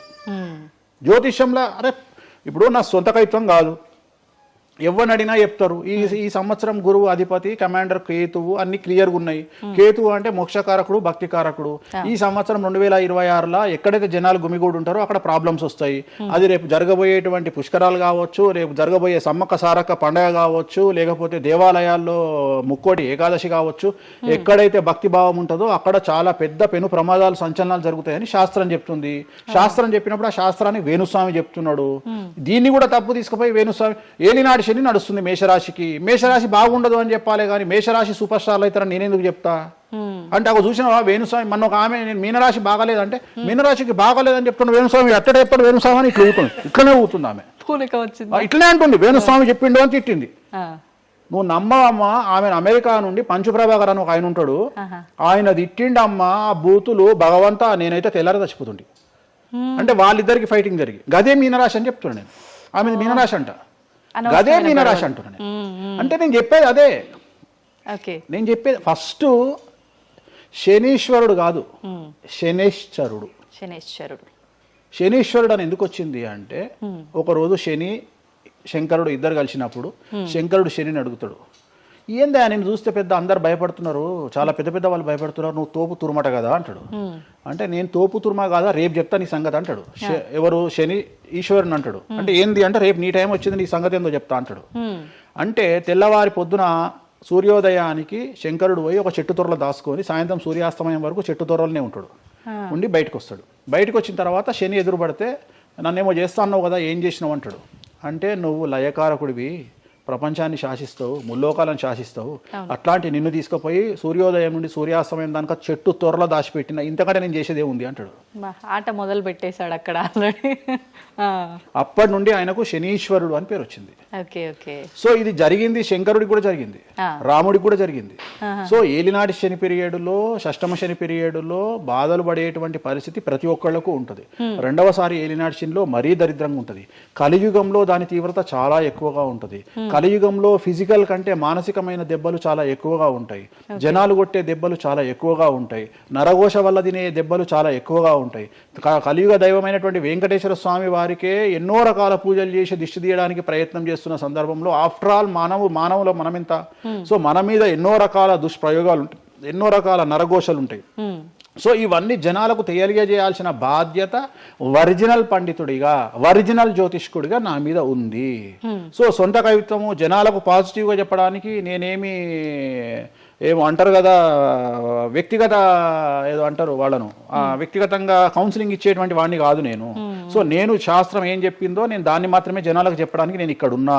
అంతేగాని క్యాన్సర్ వచ్చిన పట్టుకొని నీకు ఏం లేదు అని చెప్పి వాడిని ఇంటికి పంపించి 2 రోజుల తర్వాత సచ్చేటట్టు చేసేటువంటి నీచుడిని నేను కాదు.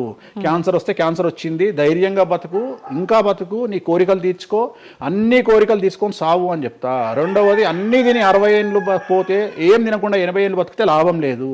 సో కలియుగంలో ఇవన్నీ సమస్యలు చాలా తీవ్రంగా ఉంటాయి. భార్యాభర్త కారులో పోతే పక్కింటోడు ఏడిస్తొస్తాడు, మంచి కారు కొనుక్కుంటే ఏడిస్తొస్తాడు, ఒక పిల్లగాడు మంచి ఉత్తీర్ణత శాతంలో పాస్ అయితే ఏడిస్తొస్తారు, మంచి ఉద్యోగం వస్తే ఏడిస్తొస్తారు, ఒక పొలిటికల్ బాగుంటే సస్తాడు, ఒక యాంకర్కు డబ్బులు వస్తే సస్తాడు. సో ప్రతి దగ్గర ఏడుపు ఏడుపు ఏడుపు, జలసు అనేటువంటిది రాజ్యమేలుతున్నటువంటి సందర్భంలో తెలుగు రాష్ట్రాలలో అది పీక్ స్థాయిలో ఉండేటువంటి పరిస్థితులలో నిజాలు చెప్పి జనాలని భయానికి దూరంగా ఉంచాల్సినటువంటి బాధ్యత నాది, జరగబోయే నష్టం నుండి కాపాడాల్సినటువంటి బాధ్యత నాది అని ఇంతమంది రాళ్ళేసినా, ఇంత చెండాల పనులు చేసినా, వ్యక్తిగతంగా నన్ను విమర్శలు చేసినా నేను ఎవరిని వ్యక్తిగతంగా విమర్శించడం లేదు. ఎందుకంటే ప్రతి ఒక్కడి ముడి కింద ఖచ్చితంగా సమస్యలు ఉంటాయి. ఈ శుద్ధపూస ఎవడూ కాదు. నాకంటూ నెల రోజులు పక్కకు తీస్తే ఒక్కొక్కటి జాతకాలు చెప్పగలుగుతా అందరివి. నేను వాటి జోలికి బోదలుచుకోవట్లేదు. శాస్త్రం ఏం చెప్పిందో శాస్త్ర ప్రామాణికంగా నేను జనాలకు తెలియజేయాలని కోరుకుంటున్నా. సో లాస్ట్ ఇయర్ ఎట్లా జరుగుతుందో 2025లో అనుభవించిన కష్టం కంటే 2026 ఎక్కువ, 2026 కంటే 27 ఎక్కువ, 27 కంటే 28 ఎక్కువ. 2025 నుండి 28 వరకు సమాజంలో ప్రకృతిలో జరిగే సంఘటనల తీవ్రత చాలా ఎక్కువగా ఉండబోతా ఉంది. ప్రకృతి పరంగా, సామాజికంగా, అగ్ని ప్రమాదాల పరంగా, వాహన ప్రయాణాల ప్రమాదం, చాలా రకాల సమస్యలు ఈ సంవత్సరం ఉండబోతున్నాయి. ఓకే.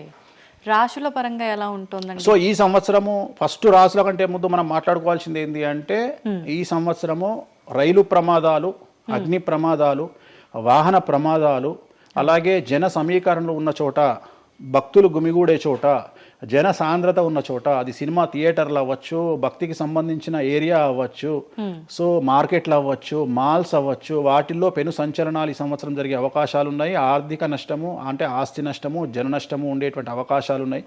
కాబట్టి జనాలకు చెప్పే విషయం ఏంటంటే, భక్తి పేరుతో జనాలు లేనటువంటి ప్లేస్కి వెళ్ళండి. ముక్కోటి ఉంది, ఖాళీగా ఉన్న వెంకటేశ్వర స్వామి గుడికి వెళ్ళండి హ్యాపీగా. ఆ దేవుడికి డబ్బులు ఇచ్చిన వాళ్ళు అవుతారు, పంతులకు డబ్బులు ఇచ్చిన వాళ్ళు అవుతారు, గుడికి 4 రూపాయలు ఇచ్చిన వాళ్ళు అవుతారు.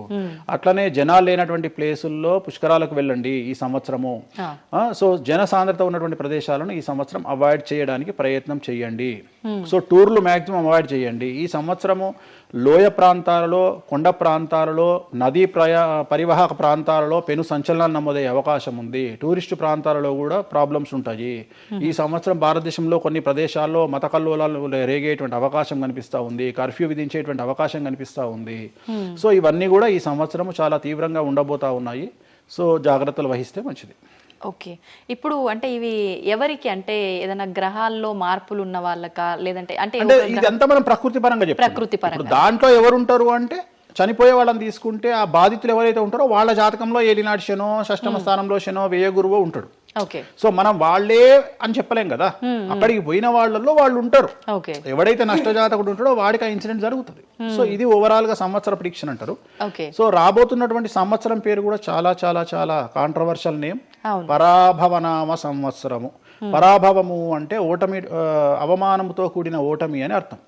పరాభవము, దుర్యోధనుడికి మయసభలో జరిగినది పరాభవము. సో అలాంటి పరాభవము ఎవరికి జరుగుతుంది అంటే ఎవరి జాతకంలోనైతే ఏలినాటి శని ఉందో 6వ స్థానంలో శని ఉన్నాడో 8వ స్థానంలో శని ఉన్నాడో 12వ స్థానంలో గురువు ఉన్నాడో వాళ్లకు ఈ సంవత్సరం సంచలనాలు ఉండబోతా ఉన్నాయి. అది మేషరాశి కావచ్చు, మీనరాశి కావచ్చు, సింహరాశి కావచ్చు. సో ఇలాంటి వారికి ఈ సంవత్సరం పెను సంచలనాలు ఉండేటువంటి అవకాశాలు ప్రస్ఫుటంగా కనిపిస్తా ఉన్నాయి. సో ఇది ఓవరాల్ గా సంవత్సర ఫలితము. ఇక 12 రాశులకు సంబంధించి ముందుగా మేషరాశి కనుక తీసుకున్నట్లయితే మేషరాశికి ఈ సంవత్సరము ఏలినాటి శని నడుస్తూ ఉంది. సో ఏలినాటి శని ఒక పక్క గురువు బాగాలేడు, ఒక పక్క రాహు బాగాలేడు, ఒక పక్క కేతు బాగాలేడు. సో ఇలాంటి సందర్భంలో పెను సంచలనాలకు కారణభూతమయ్యేటువంటి అవకాశం ఉంది. సో విద్యార్థులకు ఉత్తీర్ణత శాతం తగ్గుతుంది, కోరుకున్న ప్లేస్మెంట్స్ రావు, వీసా రిజెక్ట్ అయ్యే అవకాశం ఉంది. ఉద్యోగస్తులకు పై అధికారుల వల్ల సమస్యలు ఉంటాయి, ప్రమోషన్లు ఆగిపోతాయి. సో బదిలీలు చాలా దూరంగా బదిలీలు అయ్యే అవకాశం కనిపిస్తూ ఉంది. రాజకీయ నాయకులకు ఫెయిల్యూర్స్ కనిపిస్తూ ఉన్నాయి, ఉన్న పదవులు కోల్పోయే అవకాశం కనిపిస్తుంది, ఎన్నికలలో ఓటమి కనిపిస్తూ ఉంది. రైతులకు మొదటి పంట కంటే రెండవ పంట బాగుండే అవకాశం ఉంది. కళాకారులకు క్రీడాకారులకు అవకాశాలు తగ్గిపోయి ఆదాయం తగ్గిపోయే అవకాశం ఉంది. స్త్రీలకు సంబంధించి భర్తల మధ్యన గొడవలు అయ్యే అవకాశం ఉంది. అలాగే వ్యాపారస్తులకు బ్యూరోక్రాట్లకు ఈ సంవత్సరం ఏసీబీ, సిబిఐ, సిఐడి లాంటి కేసులు లేదా ఈడీ కేసులు కనిపిస్తూ ఉన్నాయి. ఈ సంవత్సరం ఓవరాల్గా మేషరాశి వాళ్ళని తీసుకుంటే న్యాయపరమైన ఇబ్బందులు, ఆర్థికపరమైన ఇబ్బందులు, ఆరోగ్యపరమైన ఇబ్బందులు, తండ్రికి సంబంధించిన అపమృత్యు గండము, అలాగే న్యాయపరమైన చిక్కులు, వాహన ప్రమాదాలు, భార్యాభర్తల మధ్యన గొడవలు, ఇవన్నీ మేషరాశి వారికి కనిపిస్తూ ఉన్నాయి. మరి ఏం చేసుకోవాలా అంటే తిరునల్లా శనీశ్వర ఆలయంలో ప్రత్యేకమైన శని పూజ నిర్వహించుకోవడంతో పాటు నలుపు రంగు దుస్తులకు దూరంగా ఉండడము, నలుపు చెప్పులు, నలుపు వాహనాలకు దూరంగా ఉండడము, లెదర్ వస్తువులకు దూరంగా ఉండడము, నలుపు లెదర్ వస్తువులకు దూరంగా ఉండడం వల్ల సమస్యల నుండి గట్టెక్కుతారు. ఏడాదంతా వీటికి దూరంగా ఉండాలి. మరి తర్వాత నెక్స్ట్ వృషభ రాశి. సో వృషభ రాశి వారికి ఈ సంవత్సరం 100కు ఇంచుమించుగా 75% అనుకూలంగా ఉంది. రాహువు, కేతువు, గురువు, శని అనుకూలత కనిపిస్తూ ఉంది. చాలా బాగుండబోతా ఉంది. ఈ సంవత్సరం మే నుండి విపరీతమైన రాజయోగం పట్టబోతా ఉంది. చాలా అనుకూలంగా ఉంది. విద్యార్థులకు ఉత్తీర్ణత శాతం ఉంటుంది. స్త్రీలకు అనుకూలమైన ఫలితాలు ఉంటాయి. స్త్రీలకు మీ ఇంట్లో కమాండింగ్ అంతా మీదే ఉంటుంది. రాజకీయ నాయకులకు ఎన్నికలలో విజయాలు సాధిస్తారు. డబ్బులు ఎక్కువ ఖర్చైనా విజయాలు సాధిస్తారు. అలాగే రైతులకు 2 పంటల దిగుబడి, రాబడి బాగుంటుంది. విద్యార్థులకు కోరుకున్న ప్రదేశాల్లో సీట్లు వస్తాయి. ఉత్తీర్ణత శాతం పెరుగుతుంది.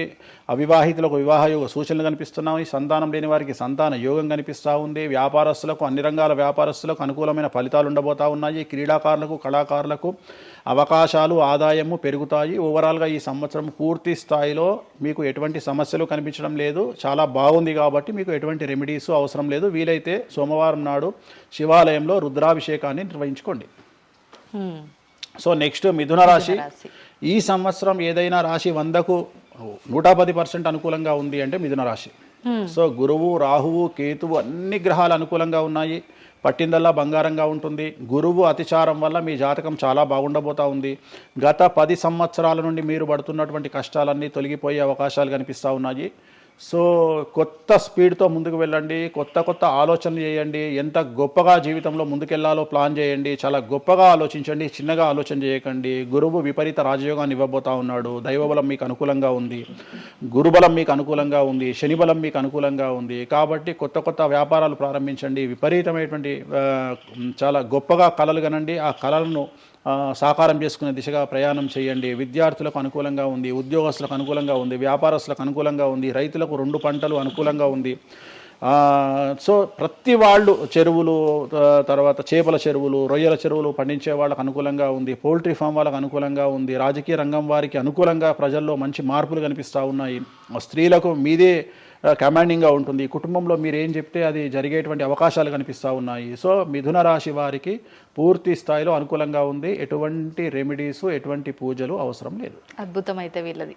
నెక్స్ట్ కర్కాటక రాశి. సో నెక్స్ట్ కర్కాటక రాశి. సో కర్కాటక రాశి వారికి కూడా ఇంచుమించు 90% అనుకూలంగా ఉంది. కాకపోతే ఇక్కడ ఉన్న సమస్య ఏంటి అంటే మే వరకు 2026 మే వరకు కొద్దిగా వీళ్ళకు గురువు 12వ ఇంట్లో ఉన్నాడు కాబట్టి కాళ్ళు చేతులు విరిగే అవకాశం ఉంది. దెబ్బలు తగిలించుకునే అవకాశం కనిపిస్తూ ఉంది. జాగ్రత్తగా ఉండండి. సాధ్యమైనంత వరకు లెమన్ ఎల్లో కలర్ దుస్తులు ధరించే ప్రయత్నం చేయండి. చాలా అనుకూలంగా ఉండబోతా ఉంది. రాజకీయ రంగంలో ఉండే వాళ్లకు విపరీతమైనటువంటి విజయాలు సిద్ధిస్తాయి. జనాల్లో అనుకూలమైన వాతావరణం ఉంటుంది. వ్యాపారస్తులకు విశేషించి అనుకూలంగా ఉంటుంది. విద్యార్థులకు అనుకూలంగా ఉంటుంది. అలాగే రైతులకు అనుకూలంగా ఉంటుంది, కళాకారులకు క్రీడాకారులకు మరీ అనుకూలంగా ఉంటుంది. కాకపోతే ఓవరాల్గా కర్కాటక రాశి వారికి ఈ సంవత్సరం కొద్దిగా శత్రువుల యొక్క బెడద ఒక 10% కనిపిస్తూ ఉంది. కానీ శత్రువులను పట్టించుకోకండి.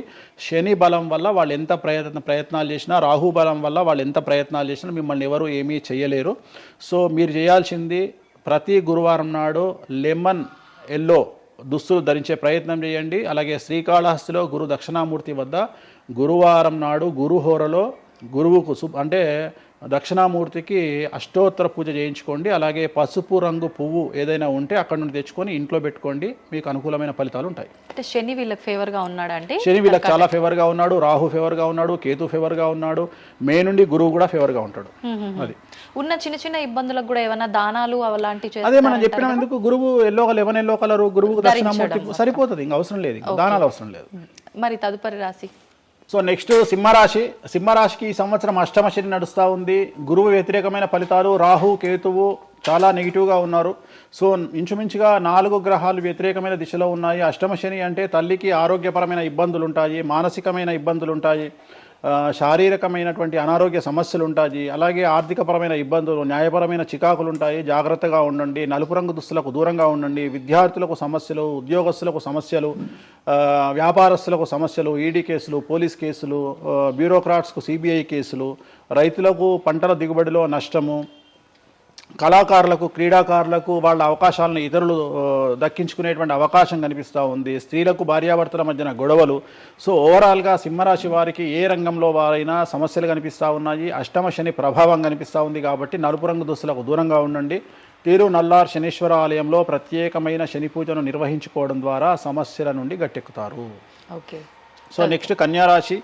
ఈ సంవత్సరం కన్యారాశి వారికి ఇంచుమించు 75% అనుకూలంగా ఉండబోతా ఉంది. శని, అలాగే కుజుడు, రాహువు, కేతువు, గురువు అనుకూలతల వల్ల చాలా అనుకూలంగా ఉండబోతా ఉంది. ఒకే ఒక్క సమస్య ఈ సంవత్సరం ఉండేది, భార్యాభర్తల మధ్యన ఈగోలు కానీ క్లాషెస్ కానీ వచ్చే అవకాశం ఉంది. సో కాంప్రమైజ్ అవ్వడానికి ప్రయత్నించండి. భార్య దగ్గర భర్త, భర్త దగ్గర భార్య, కాంప్రమైజ్ అవ్వండి. ఈగోలకు పోవద్దు, జెలస్లకు పోవద్దు. ఆర్థికపరమైన అంశాల్లో జాగ్రత్తగా ఉండండి.